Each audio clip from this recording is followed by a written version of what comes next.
अब देख लेते रिकॉर्डिंग हो रही है कि नहीं हो रही है ना? चलिए हो रही है। आऊज़ु बिल्लाहि मिनश शैतानिर रजीम, बिस्मिल्लाहिर रहमानिर रहीम, अस्सलातु वस्सलामु अला सय्यिदिल अंबियाइ मुरसलीन वल्हम्दुलिल्लाहि रब्बिल आलमीन। अल्लाहुम्मा अरिनल हक़्क़ हक़्क़न वरज़ुक़ना इत्तिबाअह व अरिनल बातिला बातिलन वरज़ुक़ना इज्तिनाबह।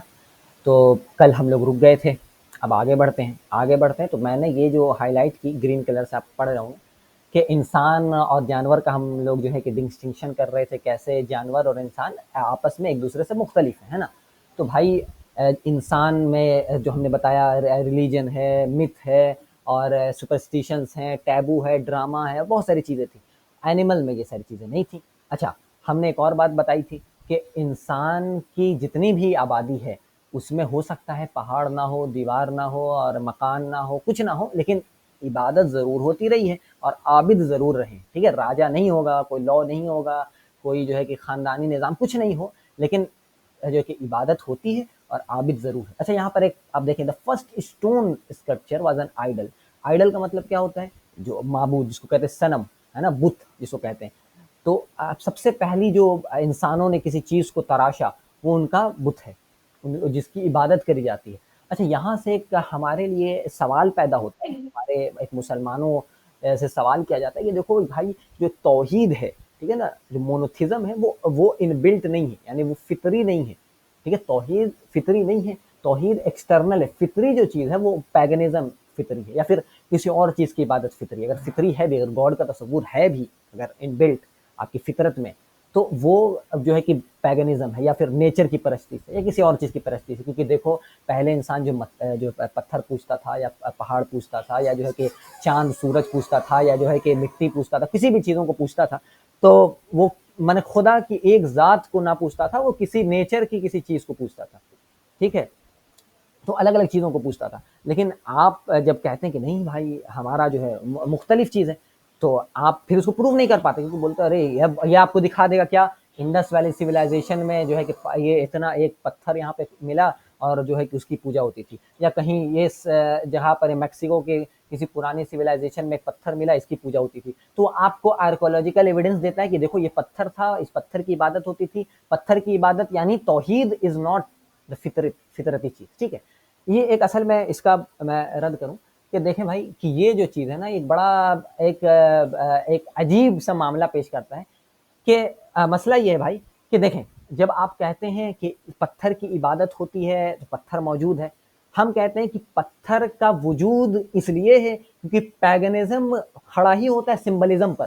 ठीक है ना?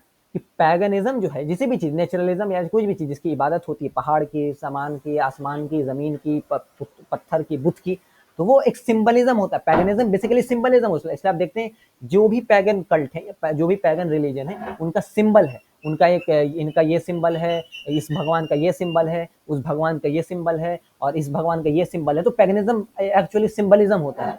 और तौहीद जो होती है वो सिंबललेस होती है। अब तौहीद का कोई सिंबल नहीं होता, इस्लाम का कोई सिंबल नहीं है।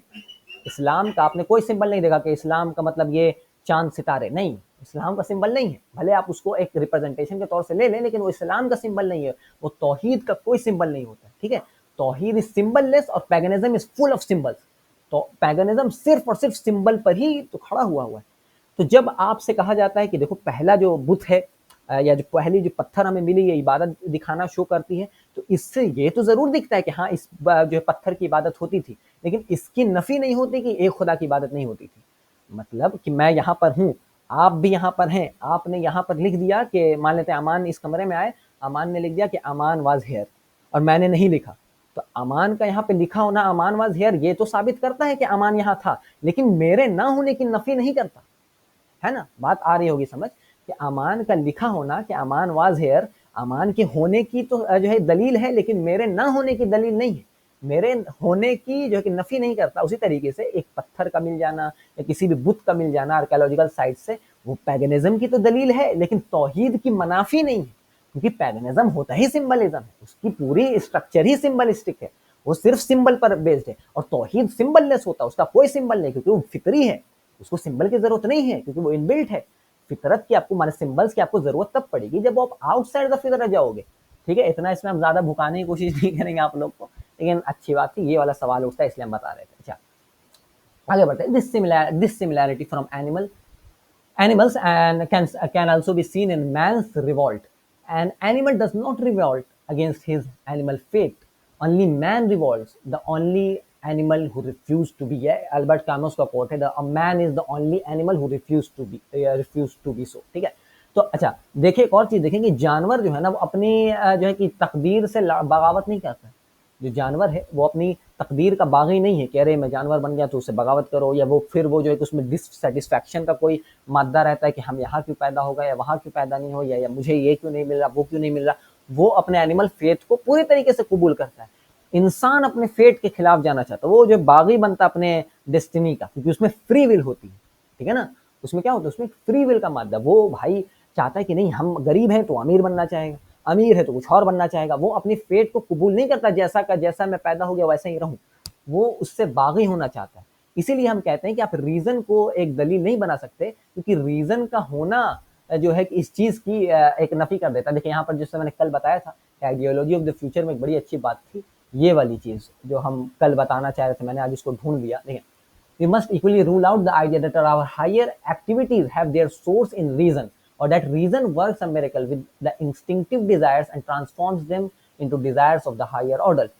रीजन जो है असल में जो आपकी हायर एक्टिविटीज है, जो सेल्फ कॉन्शियसनेस की एक्टिविटी है, जो इंस्टिंक्ट के अलावा जो ऊपर चीज जो हमने बताया कि आप आइडियल को मानते हो और अपने इंस्टिंक्ट को दबा लेते हो, वो रीजन की वजह से इस वजह से नहीं है, क्योंकि रीजन जो असल में होता है कि वो बाकी दो जो देखिए, it discovers where impulses come into conflict with each other and help us to avoid that conflict so as to make possible the assertion of the strongest impulse. तो कल मैंने भी बताया था कि दो इंस्टिंक्ट आपके लड़ रहे, दो इंपल्स आपके लड़ रहे हैं, उनमें से जो स्ट्रॉन्गेस्ट इंपल्स रहेगा उसकी सपोर्ट करेगा, उसकी हिमायत करेगा. और उसको क्योंकि दो कन्फ्लिक्ट हो रहा था कि मैं चोरी करूं या ना करूं, क्योंकि चोरी करना है भूख लग रही है, अब चोरी ना करूं इसलिए क्योंकि पिट जाऊंगा. तो ये दो जो आपके इंपल्सेस आपस में लड़ाई कर रहे हैं, तो रीजन जो है जो ज्यादा हाइयर इंपल्स होगा, जो स्ट्रॉन्गर इंपल्स होगा उसकी सपोर्ट कर देगा. अगर भूख ज्यादा लगी है तो आपका अकल खुद बोलेगा देखो चोरी कर लो, भाग जाना इधर से उधर से. लेकिन अगर आपके पिटाने का डर ज्यादा है, मौत का खतरा ज्यादा है, तो फिर वही रीजन आपको बोलेगा चोरी ना करो क्योंकि पिट जाओगे. तो रीजन बजाते खुद इंस्टिंक्ट का मातहत होता है. जो हायर जो होता है इंस्टिंक्ट, जो स्ट्रॉन्गर इंस्टिंक्ट होता है उसके ताबेदार होता है. इसलिए हम कहते हैं कि इंस्टिंक्ट माने रीजन जो है उसको हम वजह नहीं बना सकते इंसान और जानवर में फर्क करने की. अच्छा एक और देखें, स्पेशल काइंड ऑफ प्ले पॉटलैच. अच्छा पॉटलैच, इसमें बड़ी लंबी तफसील इसमें लिखी. पॉटलैच का मतलब ये होता है ना कि बहुत सारे जो है कि जगहों में, बहुत सारे कल्चर्स में, इसमें बहुत सारे का जिक्र भी दिखा है. प्री इस्लामिक अरबिया है या बहुत सारी जगहों पर इसमें आप पढ़ लेंगे, या old Germanic culture, Greek Roman, इन सब में है ये कस्टम था. पॉटलैच में होता था कि दो ट्राइब्स आते थे, दो ट्राइब्स आए और उसमें से एक ट्राइब का जो माने हाकिम है या जो भी है वो अपना सामान जला देता था. फिर दूसरे जो ट्राइब के लोग थे वो उससे ज्यादा जलाने का उसमें है कि और ज्यादा जलाओ. फिर उसके जो वो वाला हो गया फिर और उससे ज्यादा जलाएगा. मतलब जो है कि अपने मटेरियलिस्टिक चीजों को जला देना. तो ये तो एनिमल कभी नहीं करता है. उसका तो काम है कि हम जितना सहूलियत पसंदी में रहे उतना आसानी है. लेकिन इंसान ऐसा है कि जो है कि अपने सामानों को जला रहा है. वो क्या शो करता है, पॉटलैच ये शो करता है कि इंसान विदाउट मटेरियलिज्म के भी रह सकता है, क्योंकि to destroy goods, to show indifference to useful material things, to prefer principle to things be it befooling is typical for human beings. कि आप सामान का बर्दाश्त कर देना, ये चीजें nothing similar, not even a trace of it can be found among animals. ये चीज जानवर में नहीं कभी पाई जाती कि वो अपना एक जो है कि सेब और कोई चीजें मान ले फल फ्रूट जमा किया और उसको जला दे और फिर दूसरे वाले उससे ज्यादा जलाए, फिर ये कुछ और जला दे. ये सिर्फ इंसान करता है जलाने का काम, या उसको कुछ कर देने का, या ज्यादा उसको समझिए कि ज्यादा से ज्यादा दान कर देने की चीजें, ये सारी चीजें. वही चीज समझा नहीं क्वेश्चन है, देखो जरा. पढ़ दो भाई क्या है. So when I learned the series Surah Fatah, I start towards the oneness of God is in our fitra, but you said it's something external. Can you please explain? नहीं, हमने तो कहा कि oneness of God होती ही फितरी है. आपको बात नहीं समझ में आया. मेरे कहने का मकसद है कि हम तो इसी बात के कायल हैं कि oneness of God is in फितरत. क्योंकि हर बच्चा मुसलमान पैदा होता है, रसूलुल्लाह की हदीस है, हर बच्चा मुसलमान पैदा होता है. उसके वालिदैन चाहे उसको यहूदी बनाए, चाहे नसरानी बनाए, चाहे कुछ ही बनाए, ठीक है, वो उसका असला अलग मसला है. बच्चा तो होता है फितरी पैदा, उसका एक खुदा की एजेंसी पर, वो एक जो कि खुदा की एजेंसी पर उसका यकीन होता है, उसमें वननेस ऑफ गॉड है, वो एक तौहीद का कायल है. हमारा जो वो बात थी जो अभी मैं पहले बता रहा था आइडल वाली, वो ये थी कि लोग आपसे कहेंगे कि बुत मिला और पुराने ज़माने बुत की इबादत होती थी, तो बुत का मिलना वननेस ऑफ गॉड की नफी है। हम ये कह रहे हैं कि बुत का मिलना वननेस ऑफ गॉड की नफी नहीं है। इसकी मिसाल मैंने इस तरीके से दी कि अमान इस कमरे में आए और मैं इस कमरे में आया और अमान ने लिख दिया दीवार पर कि अमान वाज हेयर, तो अमान वाज हेयर का लिखा जाना अमान के होने की तो दलील थी कि अमान यहाँ था, लेकिन मेरे न होने की दलील नहीं थी। मतलब मैं भी हो सकता हूँ। वही चीज मैंने बताई कि वननेस ऑफ गॉड कोई सिंबॉलिक चीज नहीं है, जबकि पैगनिज्म सिंबल्स पर बेस्ड होते हैं। पैगन जो भी आप देखो, कोई भी पैगनिस्टिक रिलीजन है उसमें सिंबल रहेगा, उसमें कुछ रहेगा, उसमें कुछ शक्ल और कुछ कुछ होता ही रहेगा, उसका अलग सिंबलिस्टिक ज्यादा रहता है। जबकि तौहीद का कोई सिंबल नहीं है, तौहीद क्योंकि फितरी है, यही उसकी दलील है कि उस सिंबल लेस है। ठीक है, ये बात थी, आपको लगता है वो मिसअंडरस्टैंडिंग हो गई। अच्छा, man is not tailored according to Darwin nor is the universe tailored according to Newton. जैसे हमने बताया, इतने देर से हमने वही प्रूफ कर रहे थे कि डार्विन साहब की जो इवोल्यूशन की थ्योरी थी वो इंटेलिजेंट एनिमल पे फिट जरूर बैठती है, वो मॉन्स्टर्स को जरूर बना सकती है, लेकिन इंसान को नहीं बनाती, क्योंकि इंसान इज मोरल बीइंग। ठीक है ना। और उसी तरीके से universe tailored according to Newton, क्योंकि न्यूटन साहब की जो न्यूटोनियन फिजिक्स थी वो डिबंक हो गई है। अब आगे अल्बर्ट आइंस्टाइन, तो Albert Einstein is the new thing. अच्छा, ये देखें, इंट्रोपी, जैसे कि थर्मोडायनेमिक्स में आपने पढ़ी होगी, अमान साहब कुछ दिन पहले पढ़ रहे थे। According to biologist, entropy is the crucial point in the definition of life. Entropy असल में होती क्या, आसान जबान में समझिए। एंट्रोपी का मतलब होता है द स्टडी ऑफ रैंडमनेस, या फिर जब आप समझिए कि जो चीजें सिंपलर से कॉम्प्लेक्स की तरफ जाती हैं। एंट्रोपी का बेसिक फंडा ये है कि एक आइसोलेटेड सिस्टम में चीजें ये होंगी कि एक सिंपल से कॉम्प्लेक्स की तरफ बढ़ेंगी, एक सिंपल चीज से रैंडमनेस की तरफ बढ़ेंगी, मतलब अफरा तफरी की तरफ बढ़ेंगी, तब तक जब तक आप एनर्जी ना दो उसको जो है कि कंट्रोल रखने के लिए। मतलब एक चीज है वो हमेशा रैंडमनेस की तरफ बढ़ेगी, उसमें एक जो है कि समझिए कि सुधार का मादा नहीं रहेगा, वो हमेशा बिगाड़ की तरफ बढ़ेगा। एंट्रोपी का मसला ये होता है कि हर चीज बिगाड़ की तरफ जो है बढ़ेगी। तब आप उसको बिगाड़ को तब रोक सकते हो जब आप बाहर से एनर्जी पुट करो उसको रोकने के लिए। लेकिन जो लाइफ है, आपकी जिंदगी, आपका जिस्म, ये खुद एंट्रोपी के अगेंस्ट चला जाता है। क्योंकि आप देखें, आपकी सेल वो अपने आप को वापस जो है कि ठीक कर देती है, आपकी हड्डी टूटती है वो अपने आप ठीक हो जाती है। तो जो लाइफ इटसेल्फ है वो खुद एंट्रोपी के अगेंस्ट चली जाती है। यहाँ पर आप देखें, life is a movement against the wind of mechanical laws.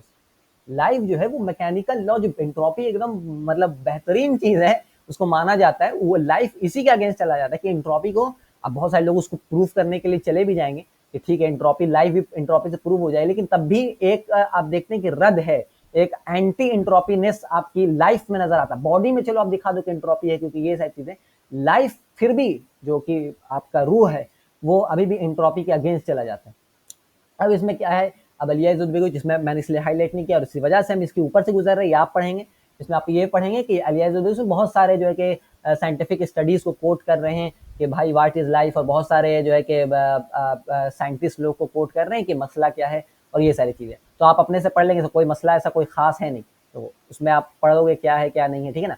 ये देखें, फ्रेंच फिजिसिस्ट क्या कहता है, we can not explain life with our present knowledge of chemistry and physics. आज भी आप लाइफ को नहीं जो है कि बता सकते हो। व्हाट इज लाइफ, रूह क्या होता है। ठीक है ना, रूह क्या होता है। कभी कुरान भी कहता है इसके बारे में कि रूह के बारे में जब आपसे पूछते हैं, नबी यहूदी ने पूछा नबी सल्लल्लाहु अलैहि वसल्लम की रूह क्या है, तो अल्लाह ताला क्या कुरान में बताते हैं, रूह, नबी आपसे रूह के बारे में पूछते, कह दो कि अम्र रब्बी, अल्लाह की तरफ से जो है एक अम्र है रब का, बस इसके बारे में आप नहीं जान सकते। मतलब आप बहुत कम लोग इसके बारे में नॉलेज रखते हैं।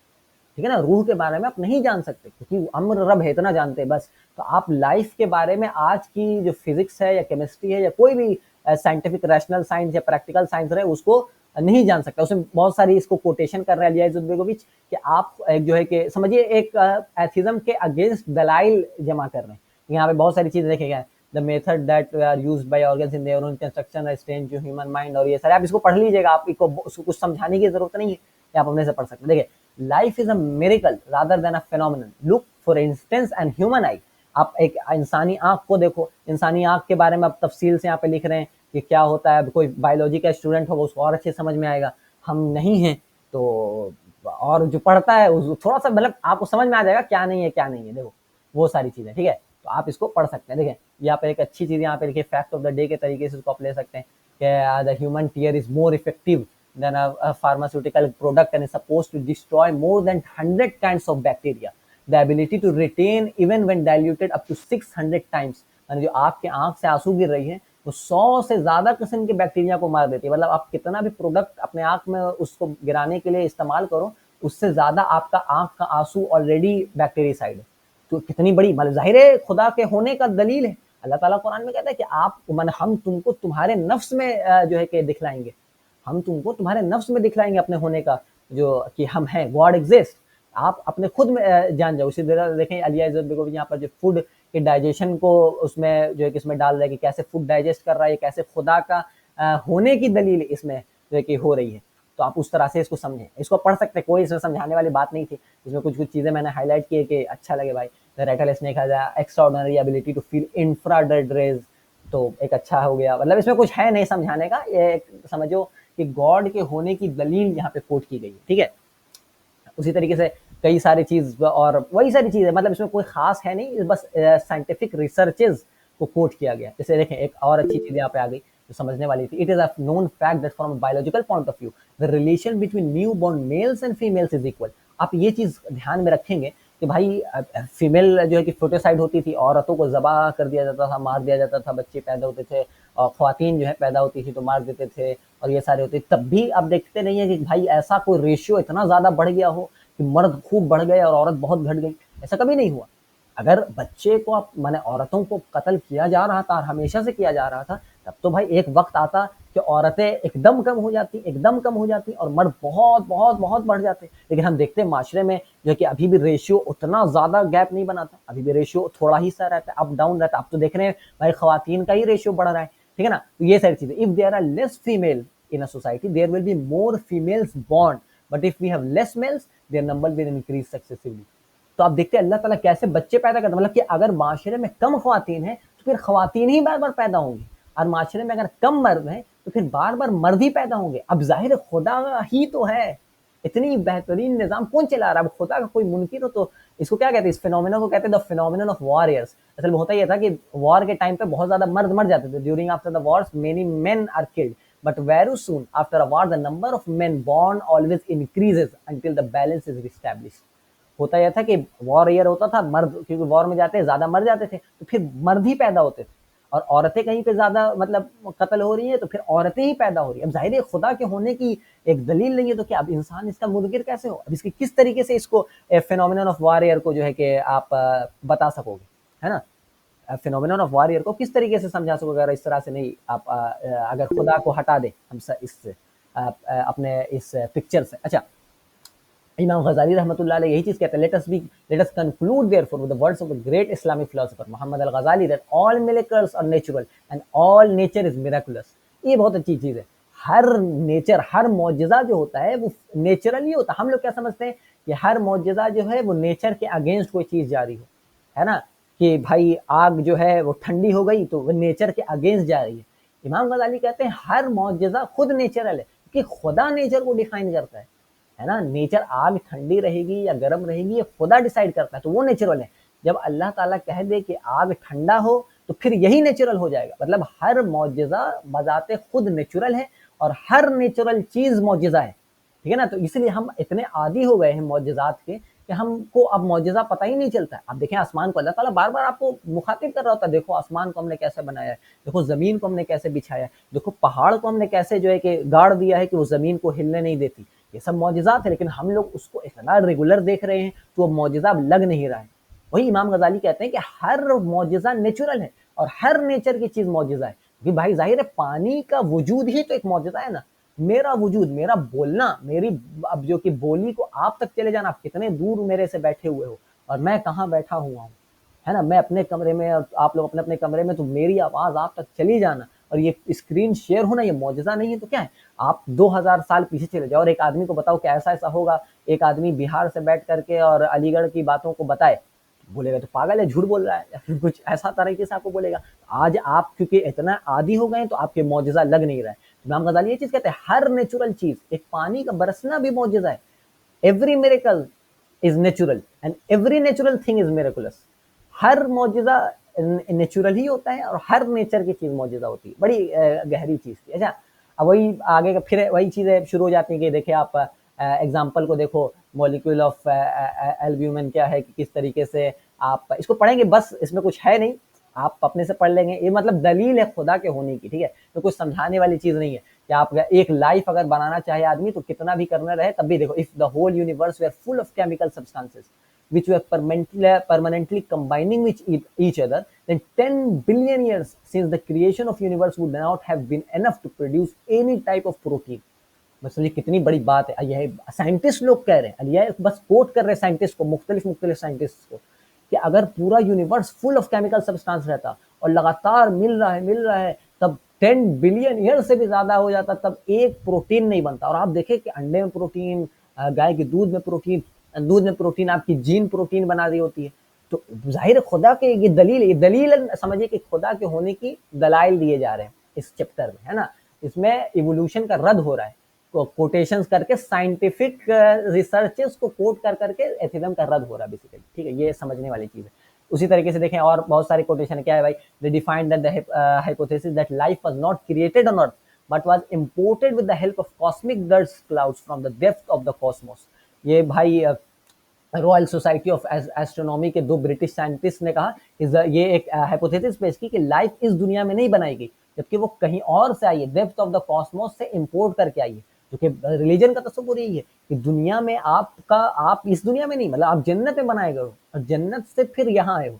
उस चीज को आप एक हाइपोथेसिस के तरीके से साइंटिस्ट लोग भी उसको एक आप कहें कि आरा एक तरीके से एक ओपिनियन रख रहे हैं। According to them the biological activity in the cosmos must have been started before the creation of the earth, है ना। आलमे मिसाल है, आलमे अम्र है, ये सारी चीजें खलकत से पहले, आपकी रूह आपके जिस्म से पहले वजूद में थी। तो ये सारी चीजें साइंस अब जो है कि उसको एक ओपिनियन या हाइपोथेसिस के तरीके से आज आपके सामने पेश कर रहा है। वही सारी चीजें अलियाजुल में कुछ कोट कर रहे हैं कि आप साइंस को मानते हो तो साइंस ही यही सारी राय दे रहा है जो रिलीजन के साथ साथ आ जाती है कहीं पर। देखिए द रशियन साइंटिस्ट क्या कहते हैं, million laboratories on earth work for a few million years combining chemical substances, the probability of creating life in a test tube will be minimal. According to the Huygens calculation the chances will be 1 to 1310, इतना कम chance होता है life बनने का। और आप देखें, आप आजकल जो है कि वजूद में आ रही है, जिंदगी वजूद में आ ही जा रही है, अब बच्चे पैदा हो रहे हैं या कोई फतिंगा भी पैदा हो रहा है, एक परवाना है, छिपकली है, खरगोश, कुछ भी, कोई भी चीज, लाइफ का वजूद आ जाना इतनी आसानी से, जबकि साइंस कह रहा है कि बिलियंस ऑफ ईयर्स अगर सिर्फ यूनिवर्स एक केमिकल सब्सटेंस रहता और आपस में मिल रहा होता तब भी नहीं एक प्रोटीन बन पाता। तो आज आपके पास इतना धड़ल्ले से लाइफ का आ जाना, ये तो मौजूदा ही है ना। फिर इमाम गजाली की बात सही हो जाती है कि हर मौजूदा नेचुरल है और हर नेचुरल चीज असल में मौजूदा है, क्योंकि हम इतने आदी हो जाते हैं इन चीजों के तो हमें लगता ही नहीं कि मौजूदा है ना। ये सारी चीजें देखिए फिर क्या है भाई, how can the following paradox be explained? If in an archaeological excavation we found 2 stones put in a certain order or cut for some purpose, all of us would surely conclude that it is the work of a man of older times. अगर हम कहीं जमीन गड्ढा खोदें और देखें कि पत्थर अजीब तरीके से रखा हुआ है या पत्थर किसी अलग जो है कि उसमें काटा हुआ है, तो सब आदमी यही सोचा कि पुराने जमाने के लोगों ने इसको किया है।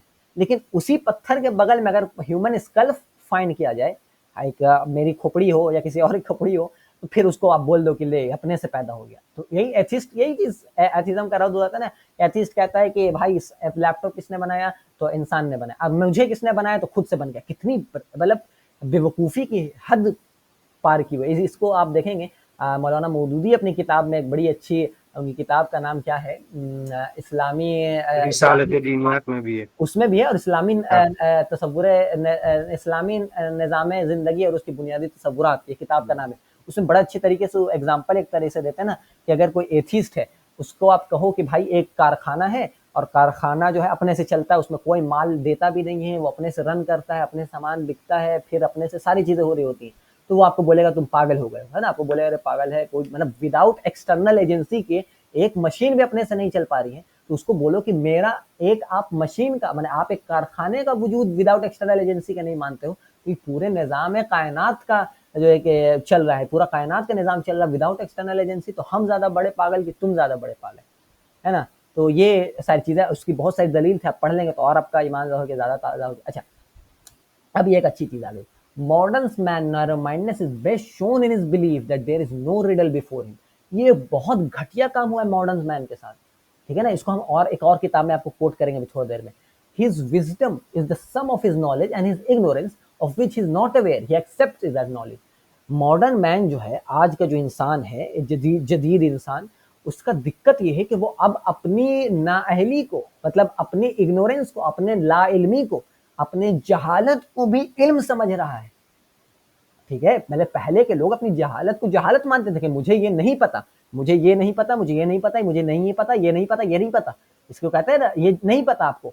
आज का जो जदीद इंसान है वो उस अपने इस नहीं पता को भी पता बता करके उसको नॉलेज क्लेम कर रहा है। ये लगता है इब्न तैमिया रहमतुल्लाह अलैह का कोट है कि जाहिल कुछ तरह के, तीन तरह के जाहिल होते हैं। एक होता है कि जिसको पता होता है और उसको पता होता है कि मुझे पता है तो अच्छा आदमी है। एक होता है जिसको पता होता है लेकिन उसको पता नहीं होता। अरे किस तरह ऐसे ही करा कुछ था, शायद अमान को अच्छे से याद हो, ऐसा कर कुछ है, हम पढ़ा है कहीं पर। नहीं, याद तो नहीं आ रहा है नहीं, फिलहाल इसी अभी। तरह का है कि एक मतलब है कि जिसको पता होता है कि हमको पता है, तो वो अच्छा एक मतलब वो हो गया, मतलब इंटेलेक्चुअल आदमी जिसको पता है।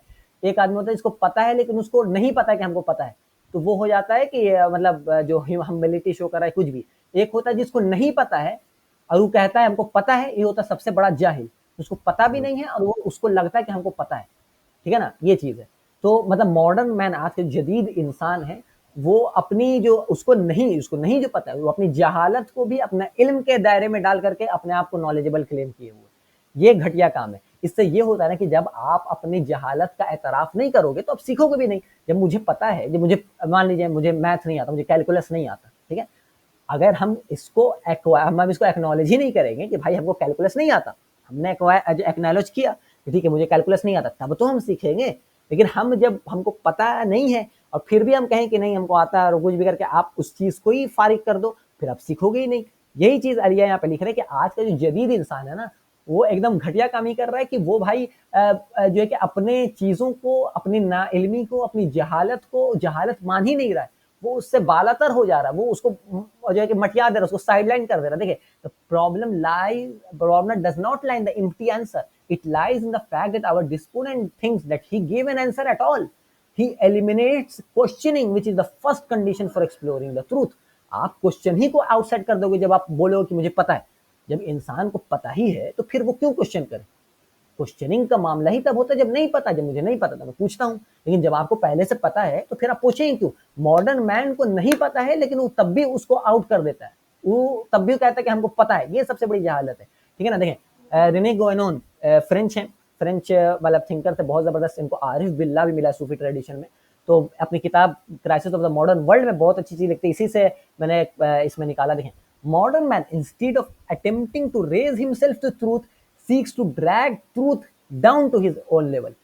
एक आज का जो जदीद इंसान है उसको ट्रूथ सीख करना चाहिए था, उसको ऊपर उठना चाहिए था। अब क्या करता है? ट्रूथ ही को नीचे घसीट लेता है। मतलब इतना बड़ा खयानत कर रहा है हक के साथ कि हक को अपने हिसाब से मोल्ड कर दे रहा है, जबकि उसको हक की तरफ जाना चाहिए था, हक परस्ती उसमें होनी चाहिए थी। तो अब हक को ही अपने हिसाब से मोल्ड करे जा रहा है कि नहीं ऐसे नहीं ऐसे, which is doubtless the reason why there are so many who imagine when one speaks to them of traditional sciences or even one of pure metaphysics that one is speaking of profane science or of philosophy। वो भाई बात करता है क्योंकि वो अपने हिसाब से ट्रूथ को ऐसा मोल्ड कर रहे हैं कि उसको जाना था ट्रूथ के पास तो वो ट्रूथ को ही अपने लेवल पर गिरा दिया। तो फिर भले बड़ा ट्रेडिशनलिस्ट दिख रहा हो, भले वो जो कि मेटाफिजिक्स पर बात कर रहा हो, वो असल में बात कर रहा होता प्रोफेन साइंस की और फिलोसफी की, क्योंकि वो हक को अपने हिसाब से मोल्ड कर रहा होता है। ये चीज है। The real motive is not to wish, is not the wish to attain the knowledge of the truth, but to prove oneself right in spite of opposition. आज का आदमी क्या है? बस उसको हक जानना उसका मसला नहीं है, उसको बस रद्द करना है, उसको बस आपके अगेंस्ट जाना, अपोजिशन करना, आपको जो है अपोज करना। इस वजह से बस हट धर्मी आ जाना, इसको कहते हैं ना हट धर्मी। डिबेट हो रहा है, देखे आप डिबेट कल्चर बहुत ज्यादा फैला हुआ, मुनाजरे हो रहे हैं, मुबाहला भी हो जाता है कहीं कहीं पर, मतलब इस तरह का मामला हो जाता है। क्यों क्यों हो जा रहा है? क्योंकि वो हक को कबूल नहीं करना चाह रहा, वो हक को अपने मुताबिकत में लाना चाह रहा, वो हक को अपने हिसाब से जो है कि वो कर रहा है ना। वो हक की तरफ नहीं जाना चाह रहा, वो चाह रहा हक मेरे तरफ आ जाए। तो मतलब इतना घटिया काम कर रहा है मॉडर्न इंसान आज का, है ना। At least one can not convince others to convince oneself of one's own rightness, कि वो अब दूसरे को कन्विंस करना चाहता है कि हम हक पर हैं। अच्छा, दूसरे ना भी हो तो अपने आप को कन्विंस कर रहा है कि हम तो हक पर ही हैं, क्योंकि वो हक को अपने हिसाब से मोल्ड कर रहा है। तो यही चीज यहाँ पर लिखी हुई थी कि आज का जो इंसान है वो क्वेश्चन को आउट ही कर दे रहा है, वो हर चीज का आंसर देना चाह रहा है। इमाम शाफी रहमतुल्लाह का कौल है गालिबन, क्यों कहते हैं अगर कोई इंसान हर चीज के बारे में राय दे कि उसको हर पता है, ये भी पता है, वो भी पता है, वो भी पता है, वो भी पता है, तो चाहे तो झूठ बोल रहा है या फिर पागल है। दो ही आदमी है जो हर बारे में ओपिनियन देता है, एक झूठा या फिर पागल।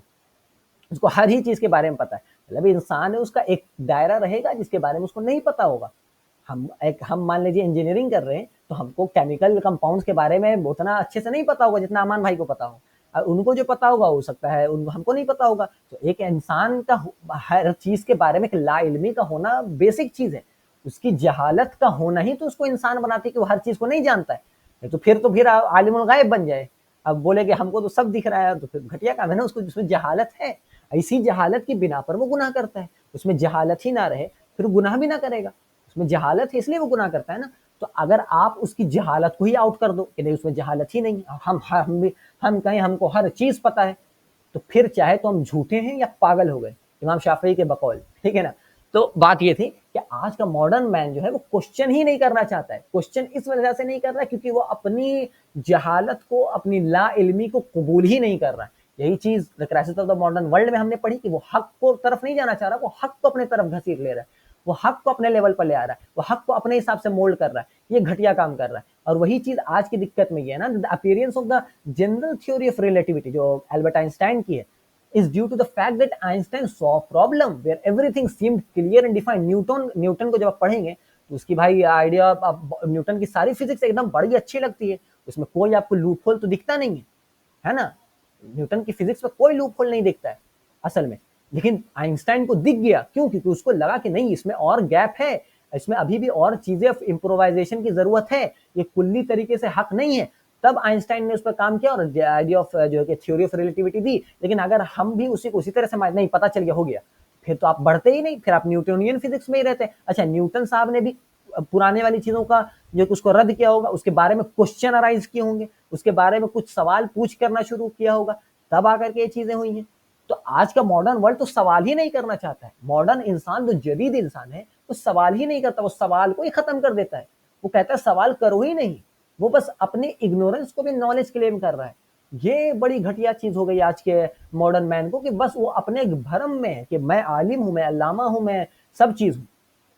ठीक है ना। उसको पता नहीं है लेकिन वो समझ रहा है कि मुझे पता है, तो खुद को डिल्यूजन में रख रहा है। दूसरे लोग अगर हो जाए मुतासिर तो अलग बात है, अब खुद को तो जरूर रख रहा है डिल्यूजन में। उसको ना पता भी है और कह रहा है कि हमको पता है। तो सबसे बड़ी जहालत ये होती है कि आपको पता भी नहीं है और आप जो है कि आपको लगता है कि हमको पता है। एक जाहिल होता है जिसको नहीं पता और उसको पता है कि हमको नहीं पता है, ये जाहिल आदमी है। एक आदमी है जिसको नहीं पता है और उसको लग रहा है कि हमको पता है, ये उससे बड़ा जाहिल है। ठीक है ना। तो मॉडर्न मैन आज का क्वेश्चनिंग को खत्म करना चाहता है। और क्यों क्वेश्चनिंग खत्म करना चाहता है ये देखें, the meaning of art, philosophy and religion is to direct man's attention to riddles, secrets and questions. Religion रहे, आर्ट रहे, फिलोसफी रहे, हमेशा क्वेश्चंस अराइज करती, वो हमेशा सवाल करती। खुदा भाई कैसा, हमको इबादत करनी कैसे करनी चाहिए, अल्लाह किस तरीके से राजी होगा, बार बार क्वेश्चंस। रिलीजन, आर्ट, फिलोसफी ये क्वेश्चंस अराइज करते हैं, सवालात अराइज करते हैं। और साइंस उन सवालात को कर्ब करता है, उसको जो है कि दबा देता है। साइंस अब बोलता है नहीं ये फैक्ट है, रुक जाओ, नहीं बढ़ो, आगे नहीं बढ़ना है, यही है। ये दिक्कत है। It sometimes lead to a certain knowledge but more often to an awareness of ignorance or to transforming our ignorance of which we are not aware into ignorance of which we are aware।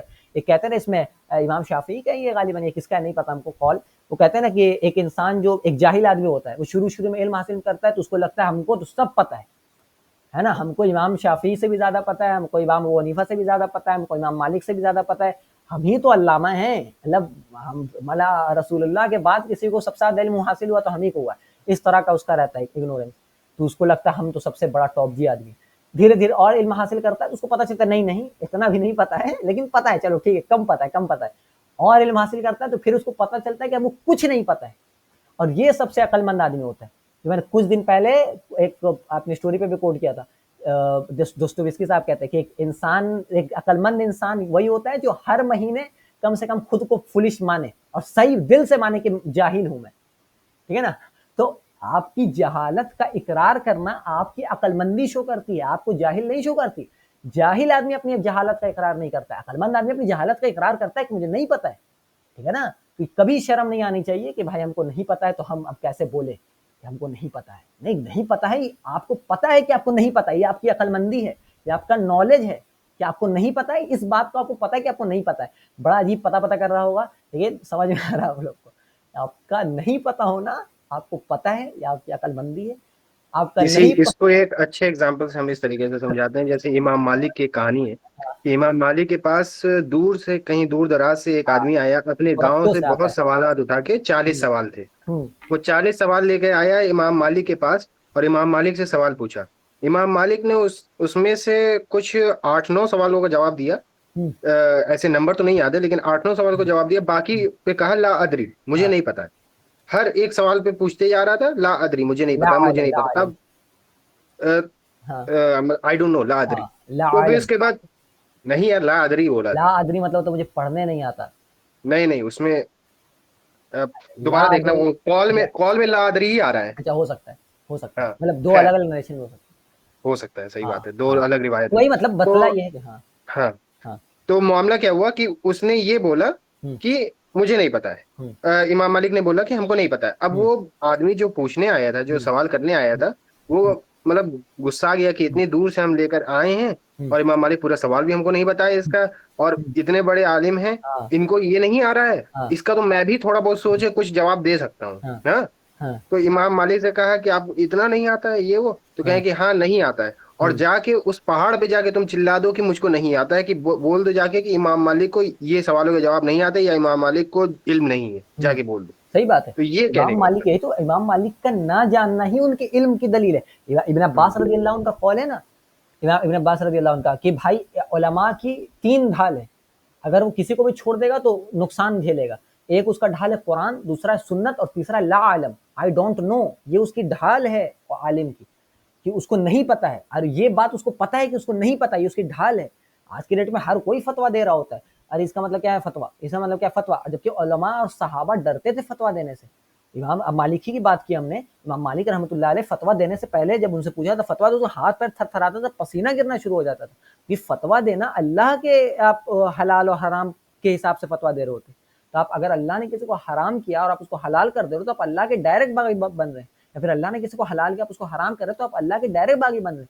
फतवा अल्लाह देता है। तो उलमा से जब फतवा पूछा जाता है तो बड़ा एक संजीदा मामला होता है। फतवा छोटी मोटी चीज नहीं है। तो हर आदमी अगर फतवा देने लगे तो बड़ा, इसीलिए अब देखते हैं ना, डिग्रेडेशन ऑफ नॉलेज यही हो रहा है, लॉस ऑफ अदब। जो इस्लामिक सेकुलरिज्म में सैयद नकल बत्तास बात कर रहे थे कि लॉस ऑफ अदब leads to loss of knowledge, और फिर loss of knowledge lead to घटिया सोसाइटी, फिर घटिया सोसाइटी फिर लॉस ऑफ अदब की तरफ लीड कर जाती है। तो एक सर्कल बन जाता है, एक साइकिल बन जाता है कि घटियापनी से घटियापनी से घटियापनी, आप गिरते चले जाते हैं, क्योंकि आपको अपना हद नहीं पता। आपको पता होना चाहिए कि मेरा ये स्पेस है, मैं अबू हनीफा नहीं हूँ। अबू हनीफा लोग आजकल देखेंगे, एक फिरका जो कहता है हम क्यों तकलीद करें, अबू हनीफा तो तकलीद नहीं करते थे, इब्न तैमिया तो तकलीद नहीं करते थे। तो भाई साहब, क्या आप इब्न तैमिया हो? क्या आप अबू हनीफा हो? नहीं हो, जाहिर है। तो फिर अपने आप को आप उनके हिसाब से क्यों देख रहे हैं? आप हो वो, आपको उर्दू नहीं आती है पढ़ने, आप अपने आप को अबू हनीफा से क्यों मिला रहे हैं? लॉस ऑफ अदब, लॉस ऑफ नॉलेज की तरफ बढ़ा जाता है। तो हमको जानना चाहिए मेरा मैयार क्या है, मुझे जानना पड़ेगा मेरे मेरी बाउंड्री क्या है, ठीक है ना। ये चीज जरूरी है, इंसान को पता होना चाहिए कि उसको क्या नहीं पता है। और मॉडर्न मैन जो आज का है, वो उसको यही नहीं पता उसको क्या नहीं पता, वो हर चीज को क्लेम कर रहा है मुझे पता है। ये घटिया काम है, ठीक है ना भाई। ये चीज देखें, he is simply blind to the problem, in our case blind to the miracle. क्योंकि प्रॉब्लम को इनकार कर रहा है तो मिरेकल का इनकार कर रहा है। जाहिर मौजिजा होता ही वही है जो आपको समझ में नहीं आए। और मॉडर्न मैन जो कह रहा है हमको सब समझ में आ रहा है, तो जाहिर वो हर चीज का इनकार कर रहा है। इसलिए हम कहते हैं ना, हर चीज को रीजन की बुनियाद पर तोड़ देना भी अच्छी चीज नहीं है। आप हर चीज को रीजन के हिसाब से डिडक्ट करो, या तो आप रीजनिंग नहीं आ रही है। देख रहे हैं, ये चीज एक मॉडर्निज्म का एक पहलू है। हम्म। तो आप ये भी देखें कि अगर इस तरीके का कोई बात कर रहा है, तो वो मॉडर्निस्ट ही है, भले ही वो ट्रेडिशनल चोले में बैठा हो। हाँ, भले इमामा पहन के बैठा हुआ है। हाँ, हाँ, ठीक है बिल्कुल। ना।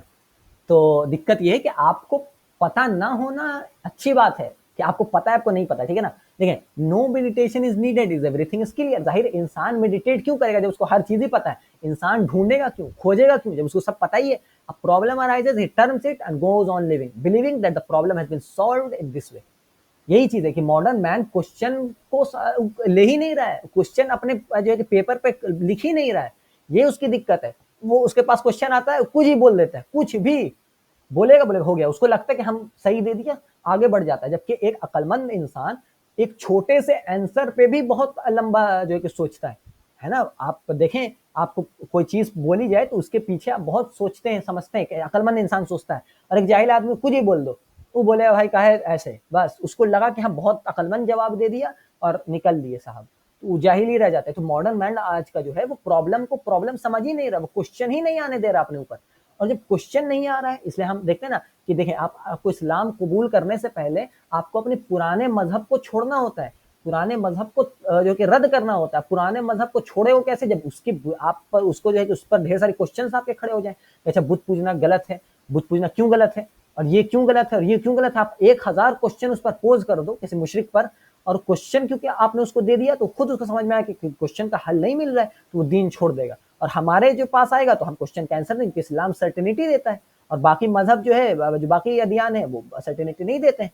क्वेश्चन जब उठेगा ही नहीं तो क्यों अपने पुराने वाले स्टैंड से हटेगा, ठीक है ना। तो क्वेश्चन का उठना बहुत अच्छी चीज है, क्वेश्चन का आना बहुत अच्छी चीज है, क्वेश्चन का आना बुरी बात नहीं है ना। एक बार रसूलुल्लाह हदीस भी है, एक बार सहाबा रदी अल्लाह ने पूछते कि अल्लाह के रसूल मुझे बहुत अजीब अजीब ख्यालात आते हैं आपके बारे में, अल्लाह के बारे में, तो हम लोग क्वेश्चन को जो है कि एड्रेस नहीं करते, हम लोग कहते हैं पागल हो गया, मुर्तद हो गया, उसको इस तरह से नहीं करना चाहिए। आदमी को चाहिए कि उसको अच्छे से हैंडल करे। तो रसूलुल्लाह ने क्या बोला, अल्लाह के रसूल बोलते हैं कि जो तुम्हारे ईमान की अलामत है कि तुम में ईमान है, ये तो अच्छी बात है, आप पे सवाल उठ रहे हैं, आपको जो है कि सवाल आ रहे हैं, अजीब अजीब वसवसे आ रहे हैं, तो अच्छी बात है, आप में ईमान है तभी तो आपको वसवसे आ रहे हैं, है ना। क्वेश्चन का आना मतलब आपके इल्म की होने की दलील है कि आपको सवाल आ रहे हैं। सवाल आ ही नहीं रहा है मतलब जाहिल है, कुछ समझ ही नहीं आता, तो फिर सवाल कहाँ से आएगा, सवाल उसी से पूछा जाएगा जो ये पढ़ा चीज है होगा कि ना। ये भी चीज है कि अगर सवाल अगर आ रहा है, हम्म, ये भी जरूरी है कि सवाल आ रहा है तो उस सवाल के जवाब देने की किसके पास सलाहियत है उससे पूछा जाए। जी ये ना जी। हो कि सवाल आ रहा है किसी ऐसे से पूछ लिया जाए, हम्म वो फील्ड है नहीं, वहीं जवाब नहीं मिला तो क्या हम्म बदगुमान है। जाहिर है आपको भाई इसमें बायोलॉजिकल बायोलॉजी की सवाल आपको आएगा तो अपने बायोलॉजी के टीचर से पूछिएगा, ना कि इंग्लिश रसूलुल्लाह के फरमाता है, एक हदीस सही है इसमें, हम्म आशा भाई हम्म फरमाते हैं कि रसूल सल्लल्लाहु अलैहि वसल्लम इन्नमा शिफाउन अलिया सवाल, the only cure for ignorance is to ask the question। हम्म और हम्म ask कि दूसरा ऐसे कोई वैध नहीं, ऐसे लोग जो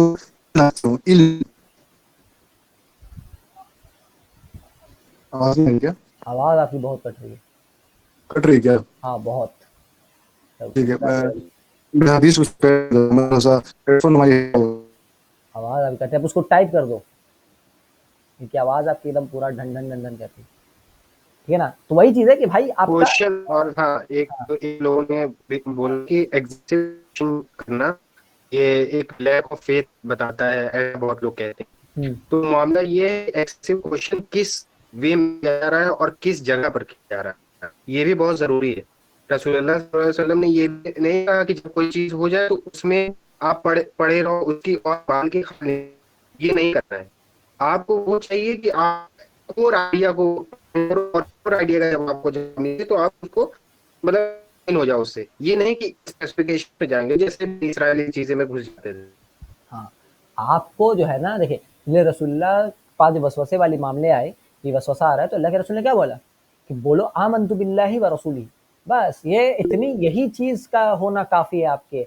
देखिए आमन्तु बिल्लाहि व रसूलिही, मैं अल्लाह और उसके रसूल पर ईमान लाया, आपको क्वेश्चन आया जरूर, लेकिन अल्लाह और उसके रसूल पर ईमान लाया, बस ये काफी है, भले कितने क्वेश्चन आते हैं, क्योंकि अब हर चीज का जब रैशनल आंसर देने पे बैठेंगे तो बहुत चीजों की रैशनल आंसर नहीं निकलते हैं।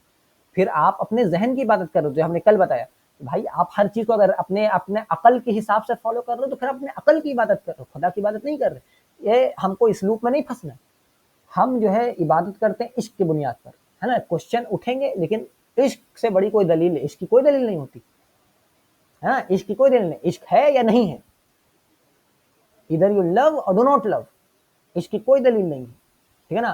तो ये चीज है। अच्छा, तो मसला ये था कि सवाल का आना कोई गलत बात नहीं है, सवाल का आना ये बात है कि आपको पता चलता है कि मुझे नहीं पता है, तो मुझे नहीं पता है, ये अच्छी बात है।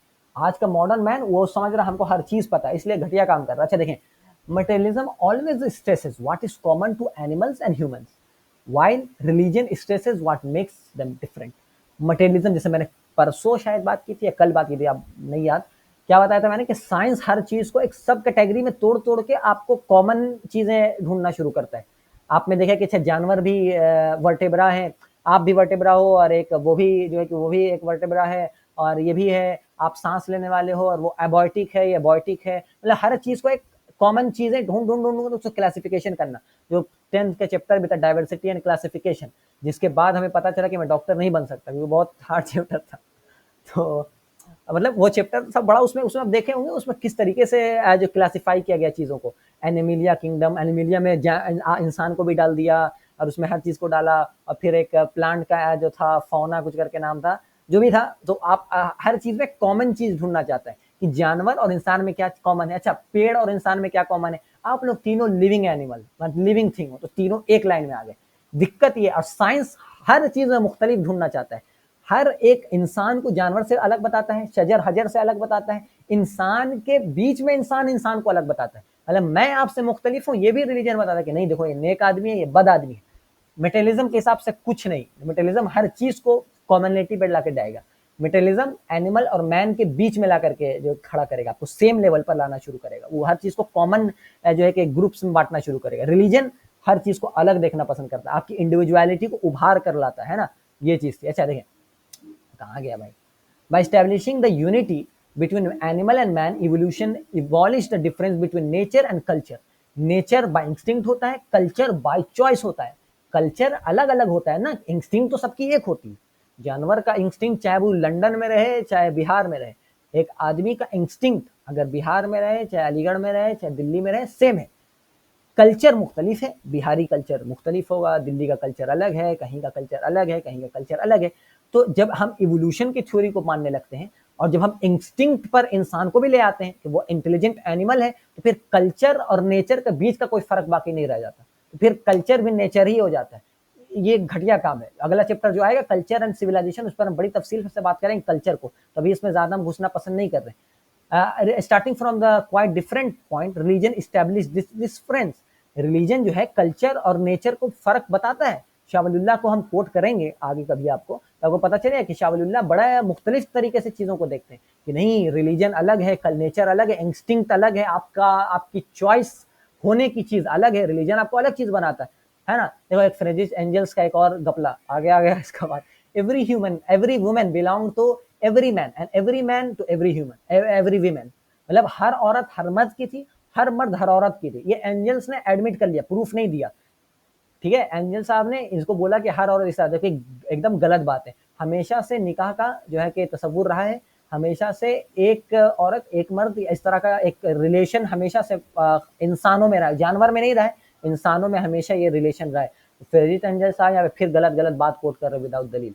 अच्छा अब यहाँ पर आ जाते हैं, ये बहुत जरूरी चीज है, इसको समझना पड़ेगा आपको। अच्छा, in reality there exists both a complete parallelism and a complete incongruity between man and animal. We find conformity in the biological constitution, there is a mechanical aspect, but on the other hand there is actually no parallel, since an animal is innocent, sinless and morally neutral like a thing, है ना। जैसे हमने बताया कि इंसान की मतलब जो जानवर का वर्ल्ड है उसकी जो चीजें हैं वो आप में भी हो, आप में भी है वो सारी चीजें, इंटेलिजेंस, कम्युनिकेशन और सेल्फिशनेस, इंटरेस्ट, जो भी चीजें थी जो हमने कल बात की थी कि एनिमल वर्ल्ड की जो चीजें हैं वो आप में भी हैं, लेकिन आपके वर्ल्ड की चीजें एक भी एनिमल में नहीं है। रिलीजन, टैबू, ड्रामा और खुदा पे यकीन, ये सारी चीजें एनिमल में नहीं है।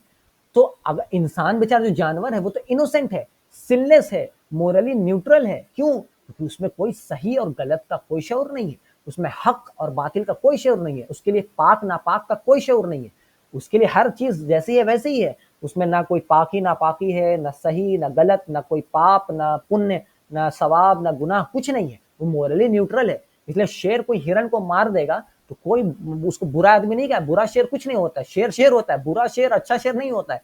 इंसान अच्छे होते हैं या बुरे होते हैं, ठीक है ना। तो आप इसको अच्छे से इस लाइन को देखिएगा कि एनिमल इज इनोसेंट, एनिमल बेचारा होता है। हम लोग कहते हैं ना बेचारा जानवर, बेचारे बेजुबान जानवर को ना मारो, ठीक बात है, क्योंकि बेचारा है जाहिर है, क्योंकि मोरली न्यूट्रल है, वो सिनलेस है, वो सिन कर ही नहीं सकता, क्योंकि सिन करने के लिए चॉइस होने जरूरी है। सिन कब होगा? जब आप खुदा की बगावत करोगे, अब जानवर खुदा की बगावत कर ही नहीं सकता है, ठीक है ना, क्योंकि उसमें सेल्फ कॉन्शियसनेस नहीं है, तो बागी कहां से बनेगा? इंसान सिर्फ खुदा की बगावत कर सकता है, ठीक है ना। तो एनिमल जो है वो इनोसेंट है, सिनलेस है, मोरली न्यूट्रल है, क्योंकि उसके पास कोई मोरालिटी है ही नहीं है, कोई चीज नहीं है, बेचारा में सेल्फ कॉन्शियस ही नहीं, तो ये सब चीजें कहां से रहेंगी। अच्छा, man is never so. From the moment animal became humanized, from the drama, the prologue in heaven, and from the famous fall to earth, man cannot choose to be an innocent animal. आप कभी innocent नहीं बन सकते हैं, फर्क ये है, ठीक है ना, फर्क ये है कि भाई साहब जानवर बेचारा है, आप कभी बेचारे नहीं। तो जो बेचारा इंसान कहा जाए ना, बेचारा इंसान डजंट एग्जिस्ट, बेचारा इंसान इज ऑक्सीमोरॉन।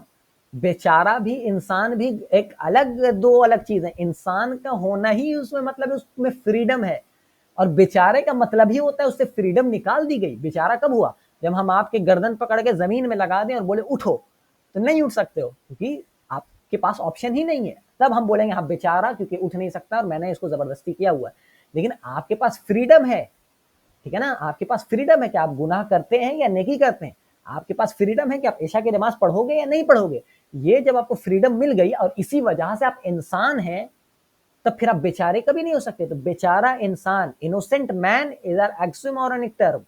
ये बड़ा अजीब सा मामला है। वो कभी इंसान इनोसेंट नहीं हो सकता। इंसान अच्छा होगा या बुरा होगा, इंसान कभी इनोसेंट नहीं है। इंसान को इनोसेंट बनाना माने इंसान की एजेंसी उससे ले लेना। फिर एंजल्स की बात आ जाएगी कि man is a product of his environment. घटिया बात, गंदी बात, नहीं, गलत बोल रहा है। अगर man is a product of his environment then he is innocent, क्योंकि एनवायरमेंट उसको शेप कर रहा है ना भाई।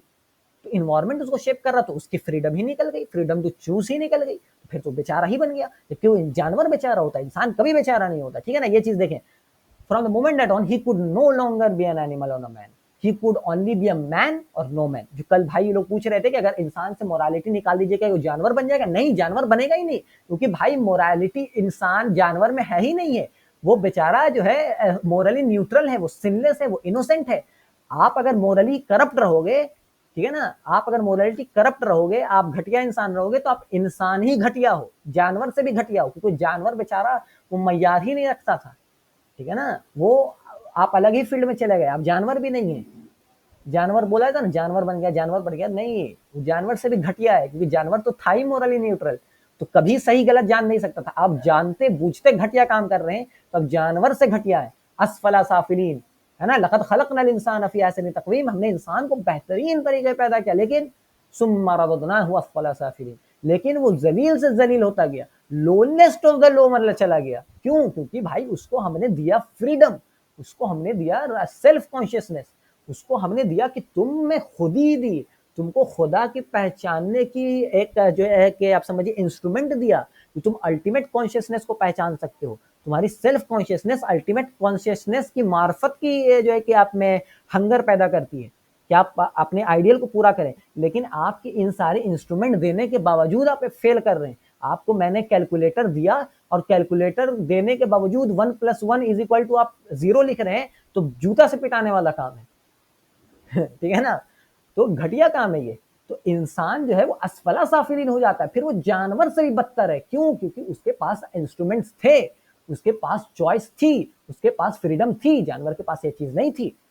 आपके पास थी और आप उसके बाद भी फेल कर रहे हो, तब आप घटिया हो। आप फिर जानवर भी नहीं है, जानवर भी बेचारा आपसे ऊंचा लेवल पर है। फिर ही could only be a man और नॉन मैन। फिर आप चाहे तुम इंसान हो या फिर इंसान के भी इंसान है, हैवान तो नहीं हो, हैवान भी आपसे अच्छा होता है। बात ये है, ठीक है ना।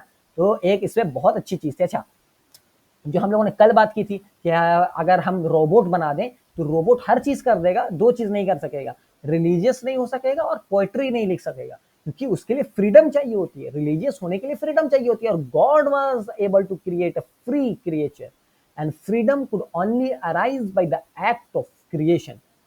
फ्रीडम, फ्रीडम आ रही है बात समझ? फ्रीडम मतलब जो हुर्रियत इंसानी है, जो लोग आजकल वेस्टर्न सिविलाइजेशन कहते हैं ना, हम लोग आसानी फ्रीडम और फ्रीडम की बात करते हैं, freedom to this, freedom to that, freedom to that, सब झूठा फ्रीडम है। असल फ्रीडम जो है वो अल्लाह ने आपको दिया है, फ्रीडम टू चूज कि आप गुनाह करो या नेकी करो। ये सबसे बड़ी फ्रीडम है जो इंसान को दी गई।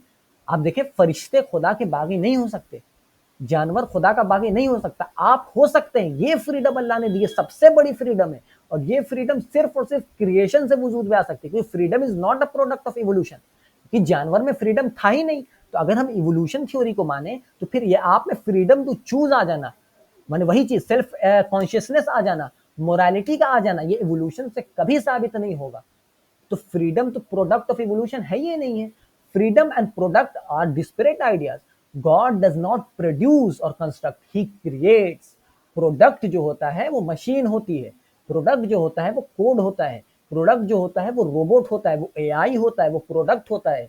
प्रोडक्ट के एक बेसिक फंक्शनैलिटी होती है, प्रोडक्ट की ये फंक्शनैलिटी है, ये उसकी यूटिलिटी है, इसका काम ये है, उसका काम ये है, ये है, उस काम के अलग वो नहीं जा सकता है। एक मैंने अगर रोबोट बनाया, रोबोट का काम है झाड़ू लगाने का, तो वो उड़ने नहीं लगेगा, झाड़ू ही लगाएगा, चाहे तो झाड़ू लगाएगा चाहे नहीं लगाएगा, दो ही काम कर सकता है, ठीक है ना, वो उसका वही हद महदूद है। लेकिन इंसान जो है वो हर चीज कर सकता है, इंसान को बनाया गया इबादत के लिए, लेकिन वो शिर्क भी कर सकता है ना, उसको बनाया गया इबादत के लिए लेकिन वो शिर्क भी कर देता है। ये उसकी फ्रीडम है, जो सबसे बड़ी फ्रीडम उसको मिली है खुदा की तरफ से। और ये फ्रीडम जो आई है वो जो है कि क्रिएशन से ही आ सकती है, क्योंकि produce, God does not produce और कंस्ट्रक्ट, ही क्रिएट्स। क्रिएशन है वो आपको फ्रीडम देता है, प्रोडक्शन क्रिएशन फ्रीडम कभी नहीं दे सकता। आप अगले 1000 करोड़ 75 कितने भी साल बढ़ जाओ, बड़े बेहतरीन से बेहतरीन एआई जनरेट कर लीजिए, बेहतरीन से बेहतरीन रोबोट जनरेट कर लीजिए, उसमें फ्रीडम कभी नहीं दे सकेंगे, क्योंकि फ्रीडम सिर्फ गॉड दे सकता है, उसके अलावा कोई फ्रीडम नहीं दे सकता। बात ये है, देखें, दिस ह्यूमन लिकिन मॉन्स्टर जो भी है रोबोट मान लें, will look like very much like a man, but one thing is certain, it will not have freedom. It will only be able to do only what it has been programmed to do. In this lies the greatness of God's creation, which cannot be repeated or compared with anything that has happened before or after in the cosmos.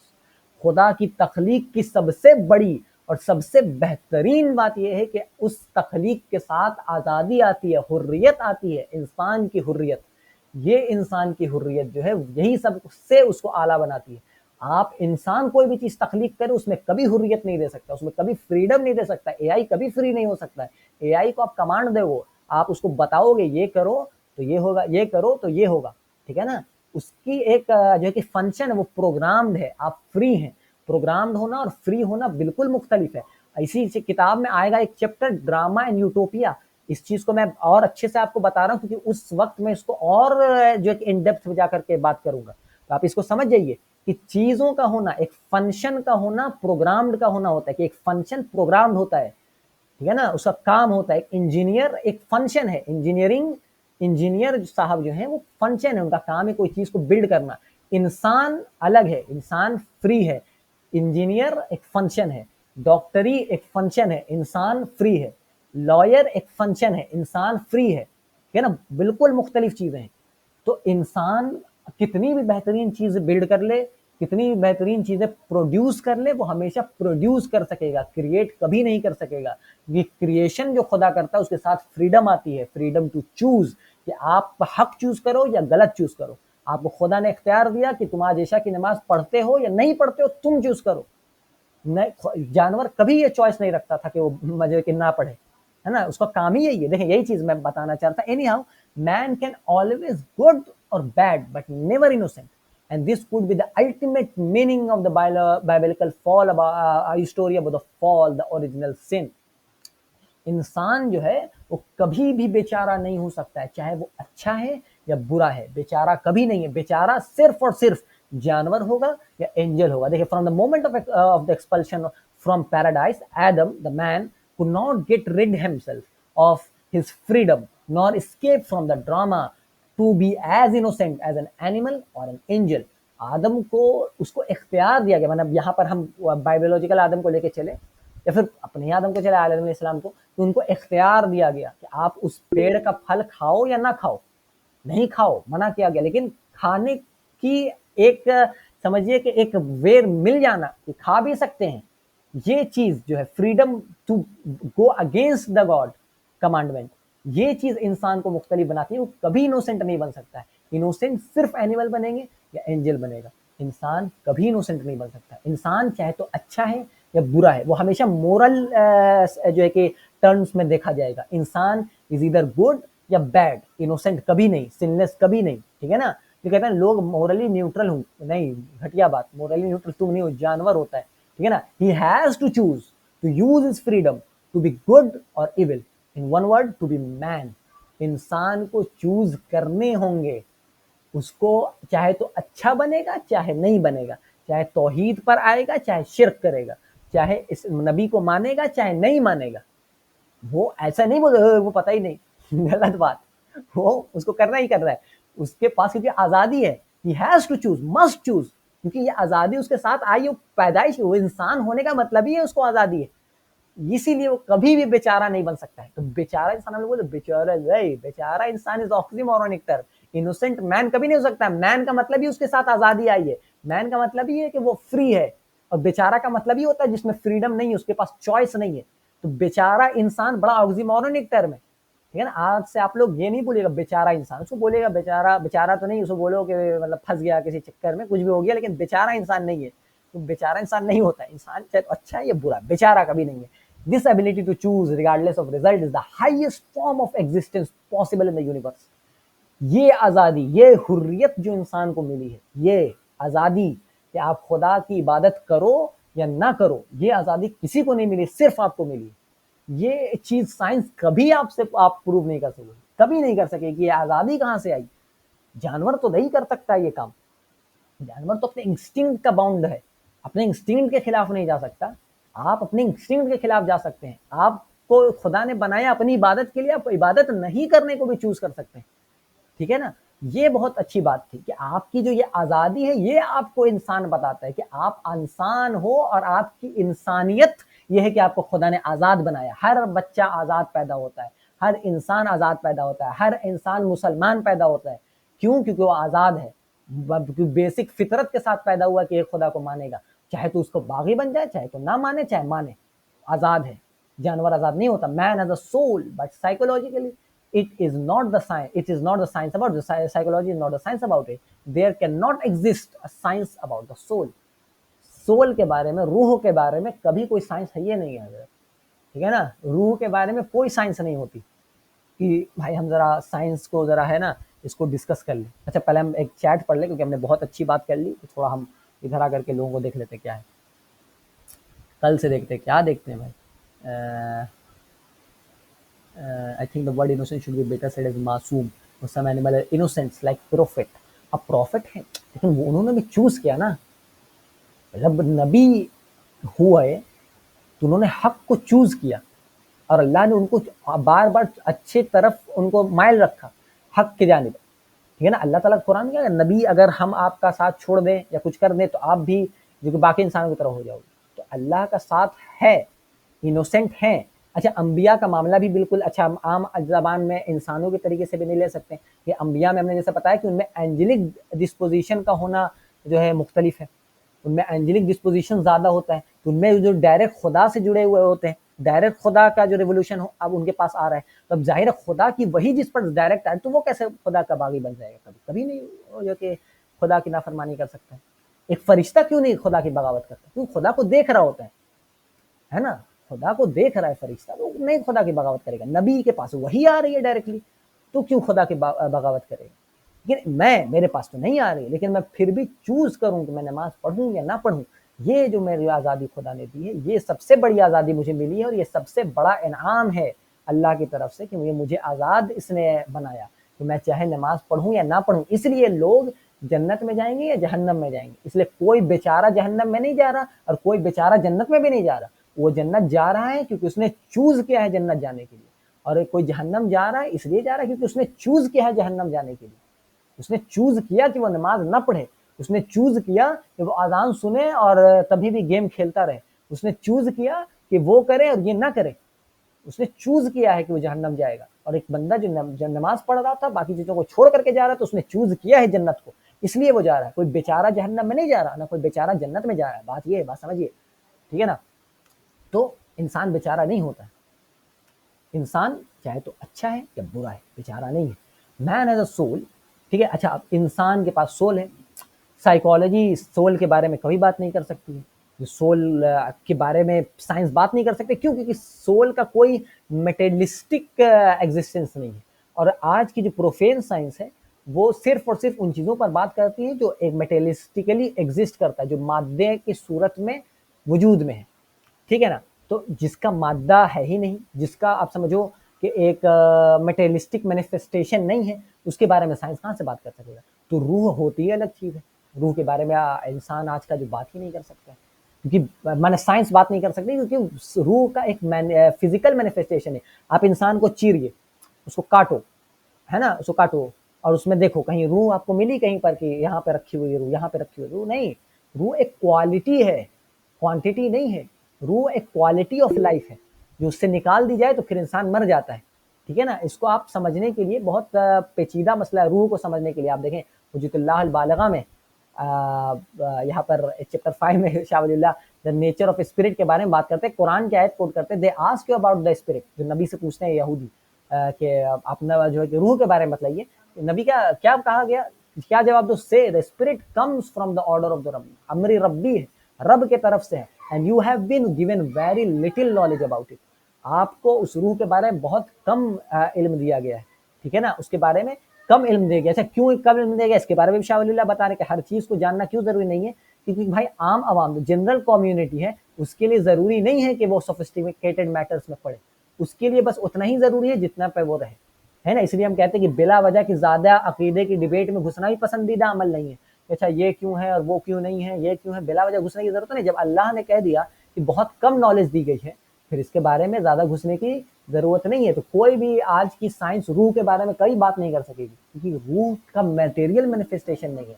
रूह अमरी रब्बी है, वो आलम अम्र से ताल्लुक उसका है, आलम खल्क से ताल्लुक नहीं है। ठीक है ना, शाह वलीउल्लाह इसी किताब हुज्जतुल्लाह अल बालिगा में कई तरह के आलम का बयान करते हैं, है ना। वर्ल्ड ऑफ इमेजेस आपने अगर जाना हो, प्लेटो साहब भी कहते हैं वर्ल्ड ऑफ इमेजेस, आलम मिसाल जिसको कहते हैं उर्दू में, कि जहाँ पर सारी चीज़ों की एक मिसाल है।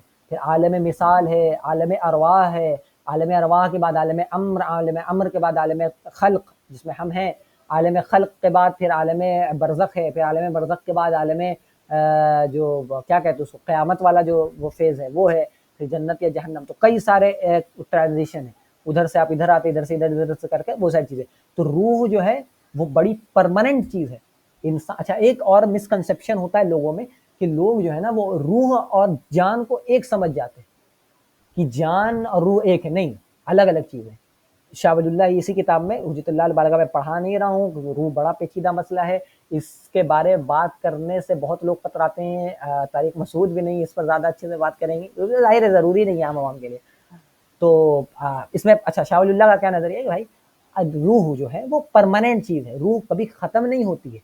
रूह जो है आपकी एक होती है जान, जान खत्म हो गई, रूह जो है वो बाकी है ना। अटक रहे हैं, अटकना तो नहीं चाहिए हमको। तो रूह जो परमानेंट चीज है, रूह हमेशा से थी और आगे भी रहेगी, जन्नत में हमेशा रहेगी, अल्लाह ने बनाया और हमेशा रहने वाली चीज है रूह। ठीक है ना, और आपकी जान है वो खत्म हो जाती है, आपका जिस्म खत्म हो जाता है। तो रूह बिल्कुल ही अलग चीज है, वो एकदम मेटाफिजिकल चीज है, जो कि इंसान को इंसान की असलियत वो है। ठीक है ना, शाह वलीउल्लाह जो है अपनी इस किताब, और थोड़ा इसमें हम अगर जाना चाहें, इस किताब में नहीं है, हुज्जतुल्लाह अल बालिगा में देखें तो शाह वलीउल्लाह ना एक बड़ा अच्छा एक ये खींच रहे कि अगर देखो कि एक इंसान, एक बच्चे के एग्जांपल ले रहे कि भाई एक बच्चा है, बच्चा बड़ा हो गया, बूढ़ा हो गया, छोटा होता है, बड़ा होता है, काला होता है तो कभी गोरा हो जाता है, कभी जाहिल होता है तो कभी नॉलेजेबल हो जाता है, उसमें सारी चीजें चेंज हो रही हैं। एक इंसान में कई सारी चीजें जो है कि चेंज हो रही हैं, लेकिन फिर भी वही इंसान है। मतलब मान लें कि मैं अपना फेस सर्जरी करा लूँ, अपना रंग बदल लूँ, अपनी जबान बदल लूँ, सब कुछ बदल लूँ, लेकिन मैं फिर भी मैं रहूंगा। तो जाहिर है कि उसका जो आपकी जात, आपकी जो आइडेंटिटी है वो आपका जिस्म नहीं है, आपका मटेरियलिस्टिक सेल्फ नहीं है, आपके जिस्म के अलावा एक चीज है जो आप हो। मतलब Samdani is not the body, ये समदानी नहीं है, समदानी कुछ और है जो आलमे जो है कि आलमे अरवाह से आया है और फिर मरने के बाद भी वो रहेगा। ये जिस्म अलग है, जिस्म एक सवारी है, इसमें एक सवारी के तरीके से जो है कि तमसील देते शाह वलीउल्लाह। इस सवारी है जिस पर रूह रब्बानी उस पर बैठती है, जिस्म पर, और उससे फिर जो है कि चीजें बढ़ती है। रूह जिस्म मर जाता है, रूह जो है कि निकल जाती है। ठीक है ना, तो ये चीज है। तो आपकी जो असल है, आपकी जो असल है वो आपकी रूह है, आपकी जो असल है जिसको आप, आपकी आइडेंटिटी जो है वो असल में आपकी रूह है, आपका जिस्म आपकी आइडेंटिटी नहीं है, आपकी रूह आपकी जो है कि आप वजूदी हो या शहूदी। रियल क्वेश्चन, ये सब अच्छा सवाल है जी। आप वजूदी हो या शहूदी हो, वजूदी या शहूदी पे एक दिन हम लोग रखा जाए क्लास, लेकिन नहीं, बहुत दिक्कत में लोग हो जाएंगे। अच्छा देखें, ये अच्छी चीज लिखी हुई है, the equality and brotherhood of people is possible only if man is created by God. The equality of man is a spiritual and not a natural, physical और इंटेलेक्चुअल फैक्ट। इंसान की बराबरी, ब्रदरहुड, इक्वालिटी ऑफ मैन, के हर इंसान दूसरे इंसान से बराबर है, ये तभी पॉसिबल है जब इंसान खुदा का बनाया हुआ, ठीक है ना। अगर इंसान खुदा का बनाया हुआ नहीं है तो फिर इक्वालिटी का कोई मकसद ही नहीं बनता। फिर तो भाई इक्वालिटी कुछ समझ ही नहीं आती, क्योंकि जाहिर हम देखते हैं माशरे में, आप देखिए कि दो भाई आपस में इक्वल नहीं है। मेरा भाई या जुड़वा भाई मान लो, दो जुड़वा भाई आपस में इक्वल नहीं होते। कोई ज़मीन के मामले में, कोई जो है कि शक्ल सूरत के मामले में, कोई रंग के मामले में, कोई इंटेलेक्चुअल फैक्टर के मामले में, कोई नेचुरल फैक्टर के मामले में। किसी की तबीयत कुछ है, किसी की तबीयत कुछ है, किसी की माल में जो है क्या ऊपर नीचे कमी है, किसी का ज़मीन अलग है, किसी की ज़बान अलग है, किसी का जो है कि सोचने समझने की सलाहियत अलग है। जब ही हम लोग बात करें, इसमें कितने सारे लोग होंगे जिनको बहुत अच्छे से बात समझ में आ रही होगी, और बहुत सारे लोग होंगे जिनको थोड़ा कम समझ में आ रही होगी। उनको जो है कि बाद में फिर एक बार और रिवाइज करना होगा, तब उनको समझ में आएगी। तो इंटेलेक्चुअल फैक्ट की बुनियाद पर इंसान तो दिख नहीं रहा है आपको। देखिए, अगर इंसान इवोल्यूशन का प्रोडक्ट है, नेचुरल प्रोडक्ट है, चाइल्ड ऑफ नेचर है, तब तो भाई हर इंसान बिल्कुल एक दूसरे से मुख्तलिफ है। लेकिन जब हम बात करते हैं इंसान की इक्वालिटी की, तो तभी पॉसिबल है जब वो खुदा का बनाया हुआ है, क्योंकि खुदा ने उसको बनाया, इस बुनियाद पर वो सेम है। इक्वालिटी ऑफ मैन तब पॉसिबल है जब वो उसको एक खुदा ने बनाया, और क्योंकि इंसान को खुदा ने बनाया इसलिए वो सब इक्वल है। इंसान की हुर्मत, इंसान की इज्जत तभी पॉसिबल है जब इंसान खुदा का बनाया हुआ। इसलिए आप देखेंगे कि मार्क्सिस्ट थ्योरी या फिर जो भी मेटेरियलिस्टिक आइडियोलॉजीज हैं, वो आपके ह्यूमन राइट्स को नहीं मानते। माने जो नेचुरल ह्यूमन राइट्स हैं, कि आपके इंसान होने की वजह से जो हुकूक हैं, उसका कोई जो है कि बात नहीं होगा। मार्क्सिस्ट स्टेट भी रहे, है ना, वो भी आपको उन राइट्स को आपके मानेगा जो स्टेट आपको देता है। ठीक है ना। आपके एज अ सिटीजन होने की बुनियाद पर आपके राइट्स हैं, एज अ इंसान होने की बुनियाद पर कोई राइट्स नहीं है। अगर आप इस गॉड को हटा दो पिक्चर से कि गॉड डजंट एग्जिस्ट, तो फिर आपको जो हुकूक मिल रहे हैं वो सिर्फ सिटीजन होने की बुनियाद पर मिल रहे हैं, इंसान होने की बुनियाद पर नहीं मिल रहे। अब देखिए क्या कहा जाता है, citizen of India have this right, citizen of India have this right, citizen of India have this duties. तो आप सिटीजन ऑफ इंडिया होने की वजह से आपके कुछ हुकूक हैं और कुछ जिम्मेदारियां हैं। इंसान होने की बुनियाद पर कोई हुकूक नहीं मिल रहा है।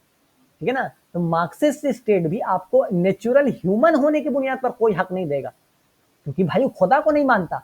जो इंसान या जो स्टेट या जो आइडियोलॉजी खुदा को नहीं मानती है, वो आपको इक्वल भी नहीं ट्रीट करेगी, और वो फिर आपको स्टेट आपको हक देगा।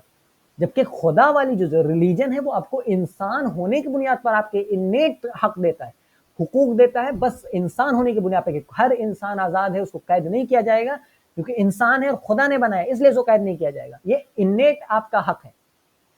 ठीक है ना। आपको जो है कि बेसिक जिंदगी रहने का कुछ कुछ चीज मिलना चाहिए, ये सारी चीजें आप, क्योंकि इंसान खुदा के बनाए हुए, इसलिए आपको बेसिक ह्यूमन राइट्स है। स्टेट जो आपको देता है वो सिटीजन को हक देता है, इंसान को कोई हक नहीं देता। जो आज का समझो गॉडलेस स्टेट है, ठीक है ना, वो सिटीजन को हक देता है, इंसान को हक नहीं दे सकेगा, कभी नहीं दे सकेगा भाई। ठीक है ना। देखें, the equality of man is a spiritual and not a natural, physical और इंटेलेक्चुअल फैक्ट। जैसे हमने बताया कि भाई इंटेलेक्चुअल कैपेबिलिटी के इंसान पर इंसान मुख्तलिफ है, फिजिकल कैपेसिटी की बुनियाद पर इंसान मुख्तलिफ होता है, नेचुरल चीज़ों की बुनियाद पर इंसान मुख्तलिफ होता है। तो इंसान की इक्वालिटी तभी आ सकेगी और सिर्फ स्पिरिचुअलिटी की बुनियाद पर इंसान एक हो सकेगा, जब इंसान खुदा का बनाया हुआ है। लेकिन अगर हम खुदा को हटा दोगे तो फिर तो भाई कोई इक्वालिटी, फिर इक्वालिटी झूठ है, फिर इक्वालिटी डजंट एग्जिस्ट। यही चीज कहते हैं प्लेटो साहब। Plato accepted it is necessary that man were unequal, क्योंकि खुदा नहीं है, तो क्योंकि खुदा को हटा दोगे तो हर इंसान जाहिर है अनइक्वल है। कार्ल मार्क्स को भी आगे हम दिखाएंगे, कार्ल मार्क्स साहब यही चीज को मानते हैं। कार्ल मार्क्स भी यही कहते हैं कि हर इंसान जो है कि इक्वल नहीं है, अनइक्वल है, और स्टेट की जरूरत है क्योंकि वो सबको इक्वल बनाए। तो वो स्टेट पगलू है, मतलब स्टेट का वजूद जरूरी है, ठीक है ना, आपको हक देने के लिए। हम कहते हैं स्टेट रहे ना रहे, आप सिर्फ इंसान होने की बुनियाद पर आप हक रखते हो, और आपकी कुछ जिम्मेदारी आयद होती है, आपकी मोरल ऑब्लिगेशन है, भले स्टेट है ना है, गवर्नमेंट है नहीं है, आप इंसान होने के बस इंसान हो इसलिए आपके कुछ हुकूक हैं, आप बस इंसान हो इसलिए आपकी कुछ जिम्मेदारियां हैं। जबकि जो गॉडलेस आइडियोलॉजीज हैं, जो गॉडलेस कैपिटलिस्ट सोसाइटी रहे या सोशलिस्ट सोसाइटी रहे या मार्क्सिस्ट सोसाइटी, कोई भी सोसाइटी रहे, वो आपको स्टेट बना करके आपको एज अ सिटीजन हक देगा। ठीक है, ये बात समझ में आ जानी चाहिए। If there is no God, man are obviously and hopelessly unequal. हमने अभी बात की कि अगर गॉड है ही नहीं तो फिर इंसान जाहिर दिख रहा है कि अनइक्वल है।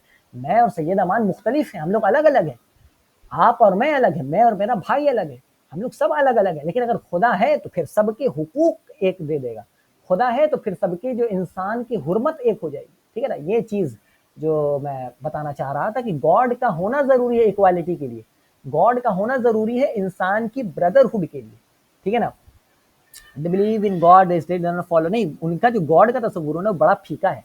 आपका सवाल अच्छा है कि भाई उनका जो गॉड है, गॉड उनका अलग है, उनकी गॉड की थ्योरी, उनकी जो गॉड का तस्वुर खुदा है, देखो ना, खुदा का तस्वुर इंसान का आइडियल जैसा होता है। ये जिस किताब मैंने यहाँ पर खोल रखी है, आपको दिख रही होगी, आइडियोलॉजी ऑफ द फ्यूचर, इसमें आपको पता चलेगा कि आइडियल होता क्या है।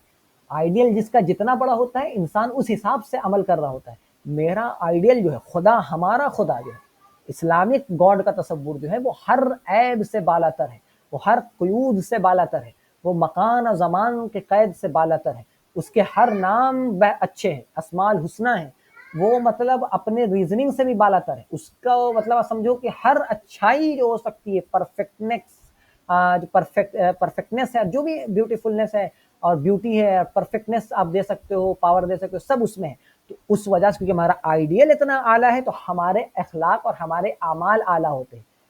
किसी लोग के मतलब कुछ तबके के लोग के खुदा जो हैं वो घटिया है, मसलन लड़कियों के कपड़े चोरी करते हैं, लड़कियां नहाती हैं तो कपड़े चोरी करते हैं, घरों में जाकर के किसी का दूध दही चोरी कर रहे होते हैं, है ना, लड़ाई कर रहे होते हैं, ठीक है ना। तो उनका खुदा, उनका आइडियल ही इतना जलील है, तो उनके आप देखते हो उनके एक्शंस में भी जलालत दिखती है। फिर वो लड़की छेड़ते हुए उनको शर्म नहीं आएगी? जाहिर नहीं शर्म, क्योंकि जब खुदा लड़की छेड़ रहा है, जब जो है कि खुदा लड़कियों के साथ गलत सलत कर सकता है, तो मैं क्यों ना करूं? जब मेरा आइडियल ही ऐसा है तो मैं क्यों ना करूं? तो उनसे फिर आइडिया और उनसे मोरालिटी की बात करना जहालत है, क्योंकि जाहिर है ना, उनका आइडियल ही जलील है, उनका आइडियल ही जलील है। हमारा आइडियल बालातर, इसलिए हमारे अमाल बालातर, उनके आइडियल जलील, उनके इसलिए उनके अमाल जलील होते हैं। आपको बात समझनी पड़ेगी, ठीक है ना भाई। तो अच्छा बात था। अच्छा देखें, Nietzsche claims that religion were invented by the weak to dilute the strong. Nietzsche साहब, जैसे कल हमने बात की, नीशे साहब क्या कहते हैं? नीशे साहब है हमारे असल में निहिलिस्ट। निहिलिस्ट वो होता है जो कहता है God doesn't exist, God doesn't exist. Atheist भी कहता है। एथिस्ट और निहिलिस्ट में फर्क यह है कि निहिलिस्ट गुस्सा है कि God doesn't exist, why God doesn't exist, God को एग्जिस्ट होना चाहिए था, ठीक है ना, इस वजह से गुस्सा है, ठीक है ना। निहिलिस्ट गुस्सा है खुदा क्यों नहीं है, एथिस्ट मान रहा है कि खुदा नहीं है, निहिलिस्ट गुस्सा है कि खुदा क्यों नहीं है। खुदा को होता तो फिर बड़ा चीजें बात समझ में आ जाती। ह्यूमन सफरिंग आप नहीं बता सकते हो, क्यों हम सफर कर रहे हैं भाई, मैं क्यों सफर कर रहा हूँ इतनी गर्मी में 45 डिग्री 46 डिग्री, क्यों? ह्यूमन सफरिंग का कोई जवाब नहीं बनता, कोई रीजनिंग नहीं बनती। अगर खुदा है तब ह्यूमन सफरिंग को आप जस्टिफाई कर दोगे, क्योंकि जन्नत जाएंगे और कुछ होगा कुछ होगा कुछ होगा। लेकिन अगर खुदा नहीं है तो ह्यूमन सफरिंग तो घटिया चीज है, मर जाओ तो आज मर जाओ, कल मर जाओ आज मर जाओ, कल मरना था आज मरो। ह्यूमन सफरिंग, अगर खुदा नहीं तो ह्यूमन सफरिंग का कोई जवाब नहीं बनता। तो नीशे साहब हैं निहिलिस्ट। अच्छा, इनके निहिलिस्ट बनने की भी एक प्रोसेस है जो मोहम्मद असद अपनी किताब इस्लाम एंड क्रॉसरोड्स में शायद, या फिर रोड टू मक्का, है ना, उसमें बात कर रहे होते कि क्यों बना ये आदमी। बनने की वजह भाई क्योंकि यूरोप में वर्ल्ड वार छिड़ गए थे। अब वर्ल्ड वार, जब वार जहाँ छिड़ेगा तो मोरालिटी डेड होगी। अच्छा, उनकी मोरालिटी इस वजह से भी डेड हुई क्योंकि लोग अपने वार में फैसला करते थे कि आज हम ये वाला बम नहीं गिराएंगे, और वही वाला बम गिरा देते थे। तो जो मोरालिटी थी, तो क्रिश्चियन मोरालिटी थी यूरोप की, वो बहुत घटिया तरीके से क्रम्बल करी वर्ल्ड वार्स के वक्त। क्रिश्चियन यूरोप की मोरालिटी बहुत घटिया तरीके से क्रम्बल कर गई। जो नीशे साहब कहते हैं ना अपने किताब में, दस स्पोक जरास्ट्रा करके किताब है, क्या पता, उसमें कहते हैं गॉड इज डेड, तो मतलब है old morality is dead, Christian morality is dead, morality खत्म। अब क्योंकि मोरालिटी है नहीं और खुदा है नहीं, तो अब रिलीजन जो है फिर इंसान को डेल्यूट करने का है तरीका। उसमें वीक आदमी अपने आप को बस खाम ख्याली में रखे, खुदा है इसलिए वीक रहता है, कबूल करता अपनी वीकनेस को।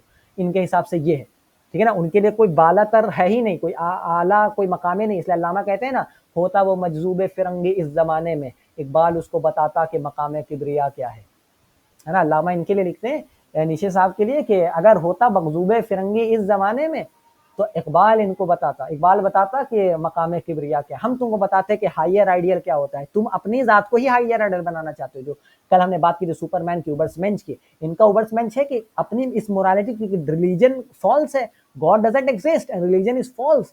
और जब रिलीजन फॉल्स है तो सारी मोरालिटी फॉल्स है, सब ट्रूथ और फॉल्स का सारा निजाम गलत हो जाएगा। तो इंसान को चाहिए कि वो खुद से अपनी मोरालिटी बनाए, वो अपने हिसाब से मोरल और इमोरल सेट करे, वो अपने हिसाब से ट्रूथ और फॉल्स सेट करे। तो वो है कि हम हर चीज से बाला हो जाए, ठीक है ना। अच्छा, if we accept the religion were imagined, Nietzsche's interpretation seems more convincing because only on religion could the weak base their demand for equality. ये भी चीज है कि रिलीजन ही वो चीज है जिसकी बुनियाद पर एक वीक आदमी उससे मुतालबा करता है इक्वालिटी का, नहीं तो बाकी कोई चीज वीक को उतनी वैल्यू नहीं देती। रिलीजन ही है जो कमजोर को और ताकतवर को बराबरी का, मसावत का जो है कि जमीन फराहम करता है। Science and everything else except religion have confirm their inequality. Science ने तो आपकी इनइक्वालिटी कन्फर्म करी ही है। साइंस तो कह रहा है कि अरे हर दो है ना, कि वो अलग है वो अलग है। मार्क्स साहब ने अलग अलग कर दिया, प्लेटो ने कहा कि हर इंसान अलग अलग मुख्तलिफ पैदा हुआ है। हम कहते हैं कि खुदा ने आपको बनाया इसलिए आप इक्वल हो। स्पिरिचुअल इक्वालिटी है, ना कि फिजिकल और ये सारी इक्वालिटी की। तो नीचे यही कह रहे हैं कि इस चीज अगर नीचे की बात मानी जाए तो ठीक है, गॉड डजंट एग्जिस्ट, तो नीचे is right. Why are there so many handicapped people around the mosque, churches and temples? ठीक है ना, आप देखते हैं कि भाई गरीब लुल्हा लंगड़ा आदमी मंदिर और इन्हीं के पास क्यों रहता है, फैक्ट्री के पास कहीं नहीं रहता है। मांगना अगर रहे तो उसको पता है कि जो चीज है इधर ही रहेगा, ठीक है ना। खुदा ही के घर में ये सारी चीजें आपको जो है कि मिल सकती हैं, बाकी और कहीं आपको जो है कि मसावत और ये चीजें क्या कोई तस्वुर नहीं होता। अच्छा, ये ह्यूमनिज्म आ गया। अब हम इसको जल्दी से कंप्लीट करना पाए, जब 2 पेज और है। ह्यूमनिज्म आ गया। ह्यूमनिज्म क्या था, जैसे हमने बताया इनका ह्यूमनिज्म अलग है और जो वेस्टर्न ह्यूमनिज्म है वो बिल्कुल मुख्तलिफ है। इनका ह्यूमनिज्म जैसे मैंने बताया, इंसान की हुर्मत, इंसान की आज़ादी, अल्लाह ने जो इनको इंसान को आज़ादी दी है, इंसान की इज्जत और एहतराम, ये वाला ह्यूमनिज्म है। मॉडर्न ह्यूमनिज्म वो बिल्कुल मुख्तलिफ, वो खुदा को हटा करके इंसान को उस जगह पर बैठाता है, तो वो बिल्कुल मुख्तलिफ ह्यूमनिज्म है, ठीक है ना। Humanism is not charity, forgiveness and tolerance, although that is a necessary result of it. Humanism is primarily the affirmation of man and his freedom, namely of his value as a man. जो असल humanism है, जो असल इंसान की इज्जत करने की चीज है, वो तब है कि जब इंसान को कबूल करो और इंसान की आजादी को कबूल करो कि उसको खुदा ने आजादी दी है to the freedom to choose. ये उसकी सबसे बड़ी जो है कि ताकत है, उसकी नेमत है, ठीक है ना। जब आप इंसान की पर्सनैलिटी को गिरा देते हो, जब you debases the man's personality, that brings down to a thing is inhuman. आप इंसान की पर्सनैलिटी उससे ले लो, इंसान की फ्रीडम उससे ले लो, इंसान को बोलो man is a product of his environment and his work, जो फ्रेडरिक एंजल कहना चाह रहा है, तो आप उसको इंसान के रुतबे से गिरा करके इनह्यूमन काम है, एक घटिया काम है। इंसान आजाद है, इंसान की खुद मुख्तारी है, इंसान को इख्तियार खुदा ने दिया है, ये उसकी सबसे बड़ी नेमत है, ठीक है ना। To reduce a man to a function or a producer and a consumer, even if the man is able to given his place in production and consumption, does not signal humanism but dehumanization.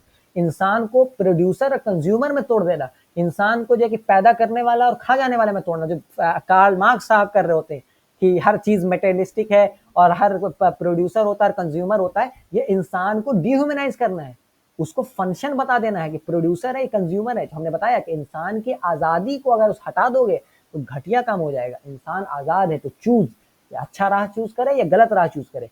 यही आगे देखें तो drill people to produce correct and discipline citizens in like was inhuman. आप इंसान को drill करवाओ, आप इंसान को जबरदस्ती अच्छा शहरी बनाओ, ये भी इनह्यूमन है, क्योंकि उसको अपने से बनना है, उसको आजादी है कि वो चाहे तो बने चाहे तो ना बने, उसको सजा मिलेगी, उसको सजा देना भी एक ह्यूमन एक्ट है। यही चीज है, ठीक है ना। Education too it can be inhuman, education भी इनह्यूमन है अगर आप सिर्फ वन वे उसको पढ़ाए जा रहे हो। आप जो बता रहे हैं वही मान रहे हैं और आपकी तरफ से कोई हम फीडबैक ना ले, हम जो बता रहे हैं आप उसी को मानते जाओ और आपकी तरफ से हम कुछ आपका कोई राय कबूल ही ना करें, तो इनह्यूमन काम है। आप ये आजादी और हुर्रियत को हम कत्ल कर रहे हैं। इसलिए हम लोग हर लास्ट में असाइनमेंट देते हैं कि अच्छा आपको क्या लगता है, आप बताइए कि ह्यूमन जो है कि इंटेलिजेंट एनिमल है तो कैसे है, नहीं है तो कैसे, आप बताइए आपको क्या सही लगता है, ठीक है ना। अगर हम वन वे ट्रैफिक देने लगे, हमसे बता ये लिखो और यही है मेरा तरीका, तुमको भी यही मानना है, तो इनह्यूमन काम है। तो हम लोग इनह्यूमन काम नहीं करते, हम बोलते हैं जो आपको पसंद है वो करो, ठीक है ना। Every manipulation of people even if it is done in own interest is inhuman. आप इंसान को मैनिपुलेट करो, उसको उससे उसके हकाइक छुपाओ, भले उसके भलाई के लिए उसको जो मैनिपुलेट कर रहे हो, ये भी इनह्यूमन है। आप किसी इंसान को धोखे से इस्लाम नहीं कबूल करवा सकते, ठीक है ना, कि भाई धोखे से इस्लाम को नहीं, इनह्यूमन काम है। उसको हकीकत उसके सामने वाज़ाह कर देना जरूरी है, उसके सामने हक खोल कर रख दो, अब उसको चूज करने का मौका दो, तो चूज कर तो इस्लाम लाता है या नहीं लाता, ये उसकी आजादी है और ये ह्यूमन काम है। उसको मैनिपुलेट करना भले उसके बेनिफिट के लिए हो, inhuman. to think of them and to free them of their responsibilities and obligations is also inhumane. इंसान को खुदा ने जिम्मेदारी दी है, इंसान को अल्लाह ताला ने मुश्किलात में डाला है, तो आप उसकी मुश्किलात ले लो, आप उसकी जिम्मेदारियां ले लो, ये इनह्यूमन काम है। उसको उसकी मुश्किलात में रहने दो, उसको उसके हार्डशिप में रहने दो, ये ह्यूमन काम है। ठीक है ना, बहुत अच्छी बात है। आपको लग रहा होगा कि यार बड़ा मतलब दुख हो रहा है, लेकिन सही लिखा हुआ है। देखें, threatening with sterilization, he confirmed the highest with the value of man as a man. We have to follow the example set by God. Let us leave man to struggle for himself instead of doing it for him. अल्लाह ने आपको struggling के लिए छोड़ा है ना, आपको छोड़ दिया ना, आपको आजादी दी ना, आपको चूज करने का ऑप्शन दिया ना कि तुम चाहे तो कबूल करो चाहे ना करो, चाहे तो शिर्क करो चाहे ना करो, चाहे तो शराब पियो या ना पियो। तो आप भी को भी इंसान को ऐसे ही छोड़ना चाहिए, आप उस पर जबरदस्ती नहीं करो। ये इंसान को इंसान बनाने की बात है। जब आप उस पर जबरदस्ती करेंगे, आप उसको मैनिपुलेट करेंगे, आप उसको फंसाएंगे, पगलाएंगे, तो ये घटिया काम है, ये इनह्यूमन है। इंसान को पनिशमेंट देना भी ह्यूमन काम है, क्योंकि पनिशमेंट का हक है, खुदा पनिशमेंट देता है, तो आपको भी पनिशमेंट देना चाहिए। आप उसको माफ कर देना इनह्यूमन, ठीक है ना, माफ नहीं करना चाहिए। माफ क्या होता है भाई? Since he has lost his basic standard, he will always reduce humanism to the production of goods and the distribution according to needs. जब हम इंसान को इस आज़ादी और इस तकलीफ से हटा देते हैं कि उसको जो आज़ादी मिली है खुदा की तरफ से, जो आज़ादी टू चूज इधर गुड और बैड, जैसे हमने बताया, मैन इज इधर good or bad, he can not B innocent. वो कभी इनोसेंट नहीं है, वो कभी सिनलेस नहीं है, वो चाहे तो गुनाह करेगा या नहीं करेगा, वो अच्छा है या बुरा है, बेगुनाह कभी नहीं है, बेचारा कभी नहीं है। तो जब हम इस इंसान की ये आज़ादी निकाल लेते हैं, तो फ्रीडम टू चूज उसे छीन लेते हैं, तो फिर वही इंसान से वो डिह्यूमनाइज प्रोडक्शन का प्रोड्यूसर बन जाता है या कंज्यूमर बन जाता है, वो एक फंक्शन बन जाता है, फिर वो एक घटिया चीज बन जाता है, इंसान नहीं रहता। वही चीज लास्ट में आ जाती है, रिपीट हो जाती है। देखें, man is a product of his environment, जो फ्रेजिस एंजल्स की जो हमने बात की थी पहले दिन तो नहीं, दूसरे दिन, this basic postulate of materialism served as the starting point of all subsequent inhumane theories in law and sociology, and of the practice of manipulating human beings, which in our time reached monstrous proportions during the time of Nazis and Stalinism. Nazi fascism है और स्टालिनिज्म जो communism था, इंसान को manipulate करो, उसको जबरदस्ती उसमें जो है कि उसको प्रोडक्ट ऑफ नेचर जो इन्वायरमेंट बनाना, उसके एजेंसी उससे ले लेना है। Man is a product of his environment, मतलब हुआ कि इंसान बेचारा है, इन्वायरमेंट उसके लिए सारी चीजें डिसाइड कर रही है। गलत बात। इंसान खुद से चूज करेगा, कोई हक कबूल करे या ना करे, वो इन्वायरमेंट का प्रोडक्ट नहीं है, वो इन्वायरमेंट बनाता है। तो जब आप कहोगे कि बेचारा इंसान या मामलात ही ऐसे थे, मैं एग्जाम दे रहा था तो नमाज कैसे पढ़ता, तो आपने एग्जाम देने को चूज किया, नमाज पढ़ने को नहीं चूज किया। Basic, you choose the exam rather than choosing नमाज। आप नमाज चूज करते, एग्जाम छोड़ देते, आपने चूज किया है ना भाई। आप बेचारे तो नहीं है, आपको जबरदस्ती किसी ने थोड़ी रखा है पकड़ के, है ना। बेचारा इंसान नहीं होता, ये बात बहुत अच्छे तरीके से जहन में डाल दीजिए कि इंसान की उसकी फ्रीडम ले लेना, फ्रीडम टू चूज उससे छीन लेना, इंसान की हुर्रियत का इनकार कर देना, उसको बेचारा बना देना, उसको इनह्यूमन बना देना, उसको इंसानियत के तबके से नीचे गिरा देना है। जो अल्लाह ने उसको नेमत से नवाजा है, जो अल्लाह ने उसकी इज्जत की है, इस आज़ादी की बुनियाद पर आप उसकी आज़ादी ले रहे हो, आप उसको जलील कर रहे हो, ये एकदम काबिल कबूल बात नहीं है। All other similar seductive theories of ये करके, ठीक है ना, man must not serve anybody, he must not be a means, everything must serve man and man must serve God only. हर चीज जो है वो खुदा की इबादत, मतलब हर चीज इंसान को सर्व करेगी और इंसान सिर्फ और सिर्फ खुदा की इबादत करेगा। This is the ultimate meaning of humanism. जो अलिया इज़तबेगोविच के ह्यूमनिज्म का तस्वुर है, ये है कि खुदा की इबादत करने वाला इंसान, ये ह्यूमनिज्म होता है। मैं आज का जो मॉडर्न ह्यूमनिज्म है बिल्कुल मुख्तलिफ, उसके नजर में कोई खुदा ही नहीं है, ठीक है ना, तो उससे हम नहीं उसको पैरेलल ड्रॉ करेंगे। तो आज जो इंसान की हुर्रियत, इंसान की आज़ादी, जो उसकी सबसे बड़ी नेमत है, वो आपको उसको देना होगा। आपको इंसान को बोलना होगा कि तुम बेचारे नहीं हो, तुम चूज करोगे कि तुम हक को चूज करते हो या बातिल को चूज करते हो। यही चीज आप देखें यहाँ पर कुरान की आयत अलिया इज़तबेगोविच ने कोट की है, क्या है, verily we have created man to toil and struggle, हमने इंसान को बनाया है कि वो मुशक्कत करे। Have we not made for him a pair of eyes, a tongue and a pair of lips and shown him the two highways, हमने उसको क्या दोनों रास्ते नहीं बता दिए? क्या हमने उसको नहीं बताया हक ये है और बातिल ये है? यही है ना, आपको शिर्क वाजे हो गया, हक बातिल। जंग बदर को जंग फुरकान क्यों कहा जाता है? फुरकान का मतलब क्या? तो कुरान को फुरकान क्यों कहा जाता है ना? फुरकान का मतलब क्या होता है? जो फर्क कर दे, हक और बातिल का फर्क कर दे। उमर फारूक क्यों है? क्योंकि उमर फर्क कर देते हैं हक और बातिल में, ठीक है ना। तो फर्क करना मकसद है। इस्लाम आता है, इस्लाम और नबी जो भी आते हैं, अंबिया आते हैं और फर्क कर देते हैं, ये सही ये गलत तुम चूज करो। नबी जबरदस्ती किसी को इस्लाम कबूल नहीं करवाते हैं, ना आप किसी से करवा सकते हो, ना आप उसको बोल सकते हो जबरदस्ती की नमाज पढ़ो। उसको आप बता सकते हो कि हाँ नमाज की ये चीजें ये पढ़नी चाहिए, ये नहीं पढ़ोगे, वो ना पढ़े तो उसकी गलती, आप उसको फोर्स नहीं कर सकते, ठीक है ना। उसकी आजादी ये खुदा ने दी है उसको आजादी कि वो चाहे तो ना पढ़े, आप उसकी ये आजादी उससे छीन नहीं सकते हैं, ये घटिया काम हो जाएगा। वो उसको उसकी ह्यूमन फ्रीडम जो खुदा ने उसको दिया आप उससे छीन लेंगे, ठीक है ना। तो ये काम, अच्छा आप बोलोगे कि ये तो बड़ा नया तस्वुर लग रहा है, ये तो बड़ा जो है कि अजीब बात लग रही है कि इंसान की आज़ादी उसकी सबसे बड़ी जो है कि ह्यूमनिस्टिक कैरेक्टेरिया है। अच्छा यही चीज़ हमारे शेख, हमारे मुरीद, हमारे पीर साहब, हमारे समझिए रूहानी अब्बा शाह वलीउल्लाह देलवी रहमतुल्लाह अलैह भी इसी को बात करते हैं। देखिए शाह वलीउल्लाह भी यही लिख रहे होते हैं। शाह वलीउल्लाह देलवी रहमतुल्लाह अलैह कंक्लूड्स दैट तकलीफ encumbering man with responsibility and holding him accountable for all his deed is an essential demand of his own nature.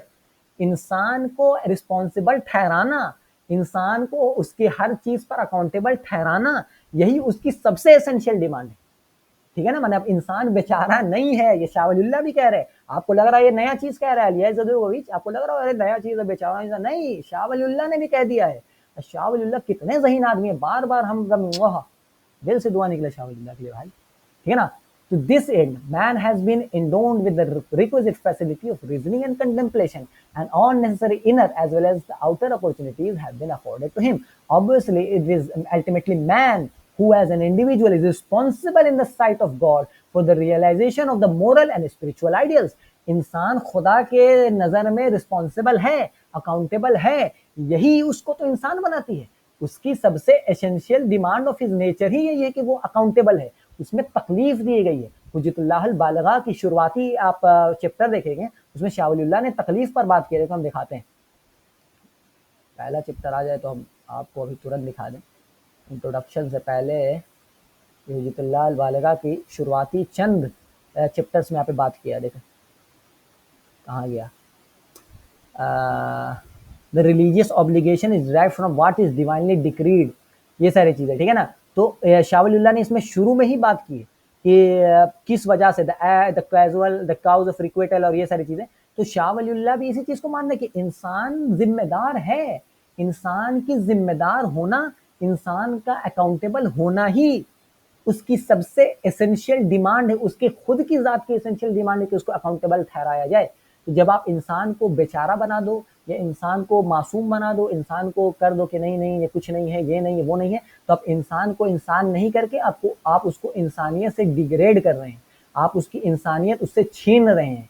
ये घटिया काम है, ये काम नहीं करनी चाहिए। तो शाह वलीउल्लाह ने भी यही बात करी, अलिया इज़्ज़तबेगोविच ने भी यही बात करी। अच्छा हम लोग बहुत दिन से मोरालिटी पर बात कर रहे थे, एक और चीज़ मैंने हाईलाइट की इसमें, शाह वलीउल्लाह कहते हैं कुछ चीज़ें जो है बेसिक जो है कि एसेंशियल मोरल्स हैं शाह वलीउल्लाह के नज़दीक। क्या क्या बेसिक एसेंशियल मोरल्स क्या है भाई? टोटल सबमिशन बिफोर लॉर्ड, ये एसेंशियल मोरल है। माने इंसान का इंसान होना, जैसे हमने बताया मोरालिटी की बुनियाद पर इंसान है, तो उस मोरल होने में एसेंशियल मोरल ये है कि वो खुदा के सामने टोटल जो है कि सबमिशन करे, माने मुस्लिम हो, ये उसकी बेसिक मोरालिटी है कि वो मुस्लिम हो। तहारत, क्लीननेस एंड प्योरिटी, कि वो पाक साफ रहे, है ना। समाहा, जनरोसिटी एंड बेनोवलेंस, मतलब वो उसमें जो है कि ये क्या कहते हैं उसको, दिल बड़ा हो और ये सारी चीजें, वो एसेंशियल मोरालिटी शाह वलीउल्लाह मानते हैं। जस्टिस एंड इक्विटी, वो जस्ट हो, जस्ट बहुत जरूरी होता है, जस्ट होना, है ना। क्या अदल रहे, अदल की वजह से तो आसमान और जमीन का निजाम कायम है, अदल की वजह से आसमान और जमीन का निजाम कायम है। अदल करने के लिए अल्लाह ताला कुरान में कई जगह कहता है, आपकी एक आंख फोड़ी गई तो आप उसकी एक ही आंख फोड़ोगे, दो आंख नहीं फोड़ोगे। अदल बहुत जरूरी है। तो शाह वलीउल्लाह इन चीजों को बेसिक मोरालिटी रखते हैं, एसेंशियल मोरालिटी रखते हैं, एसेंशियल मोरल्स हैं ये इनके हिसाब से। अब पहली एसेंशियल मोरल है कि टोटल सबमिशन टू गॉड, बहुत अच्छी बात, एकदम टॉप जी वाली बात हो गई, ठीक है ना। तो ये हमने बात की आज कि इंसान की थी। कल हम लोग बात करेंगे कल्चर एंड सिविलाइजेशन पे, और इसकी एक कोट पढ़ लें, civilisation can not be rejected even if we like that, the only thing that is necessary and possible is to destroy the myth of it. अब ये क्या है, ये कल समझेंगे, बड़ी जो है कि डिटेल में समझने की कोशिश होगी। कल्चर एंड सिविलाइजेशन कल शुरू होगा। अब आज जो हम लोगों ने बात करी, socio political thoughts of Shah Waliullah, उस किताब के नाम थी, ठीक है ना, वो वाला जो शाह वलीउल्लाह पर हमने जो बात करी।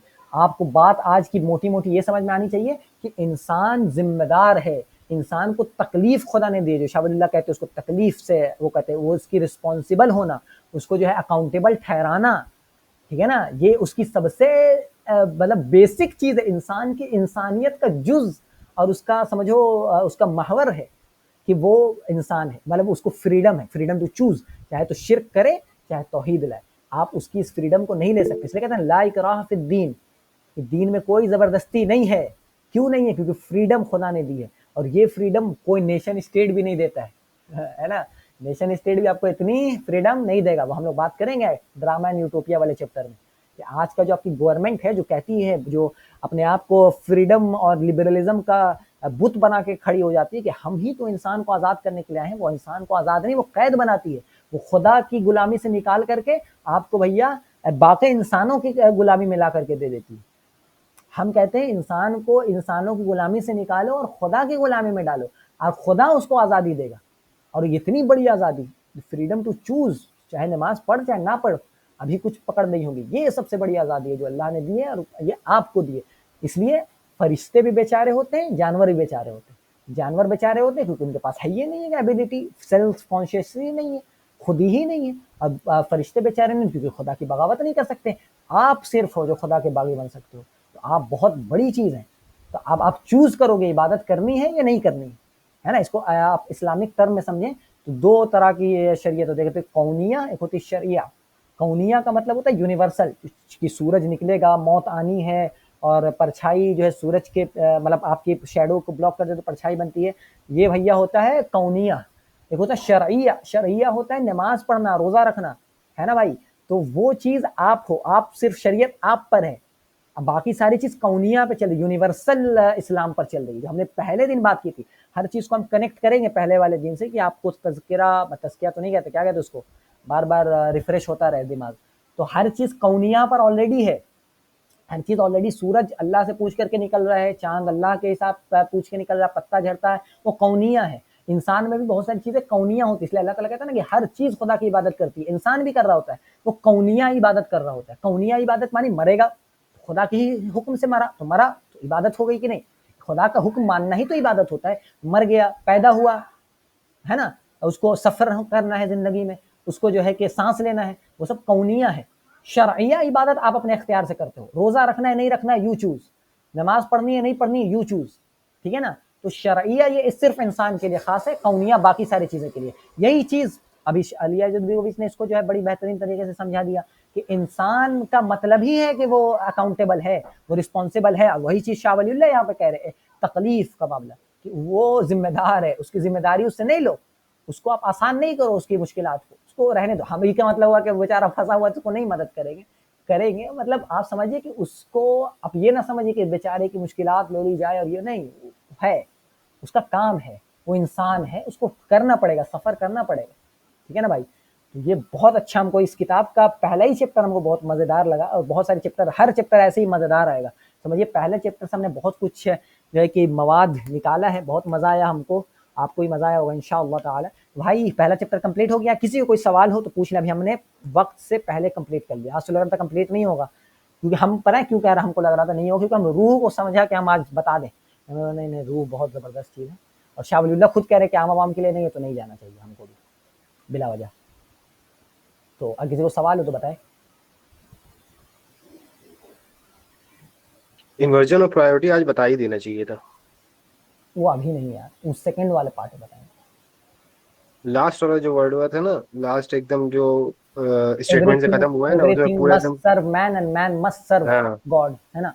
उसमें से आ रहा था पूरा वो आ रहा था सेकंड लेकिन, की प्रायोरिटी। है ना, आ रहा था लेकिन अभी देखो आदमी भी थोड़ा इस आज कम है, कल थोड़ा ज्यादा है, हाँ और वो सही। जरूरी चीज है, वो बहुत अच्छी हम्म चीज है, उसको थोड़ा हम चाह रहे हैं वो एकदम, प्रैक्टिस और उसको जनरेशन है ना, वाली चीज है, मतलब हाँ, मेन है, उस कोर है मेन वो। है ना, वही ना, इसलिए उसको हम चाह रहे हैं ना शुरू में बताएं, कभी बताएंगे भी तो लास्ट में नहीं, हम्म ठीक है ना। तो अभी भाई साहब किसी सही। को कोई सवाल हो पहले चैप्टर से लेकर के, आज का लेक्चर सबसे बेस्ट है अल्हम्दुलिल्लाह, हमको भी लगा ये हमको सबसे अच्छा टॉपिक लगता है। इंसान को उसकी आज़ादी देना, इंसान को हम्म रिस्पॉन्सिबल ठहराना। बेचारा इंसान बहुत मार्केट में फैल गया भाई, इंसान बेचारा है, product of his nature, product of his environment. Angels पर आप ईमान लाते हो कि नबी पर लाते हो?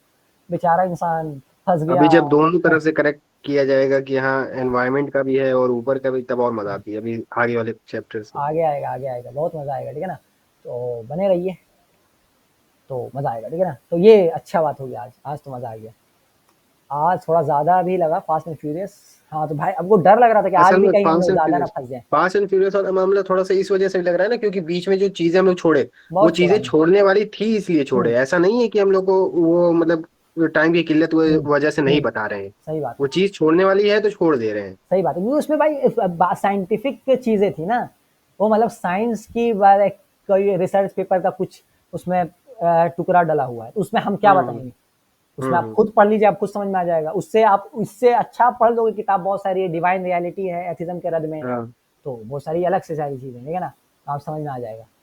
District in Bihar you are from, no no location leak, ठीक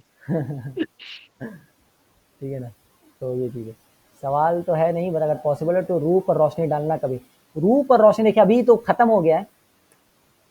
रूह पर रोशनी देखें, अच्छा यार हम बता देते क्योंकि खत्म हो गया, इसको रिकॉर्ड नहीं करेंगे, पहले हम इसको रिकॉर्डिंग बंद कर देंगे, हम्म।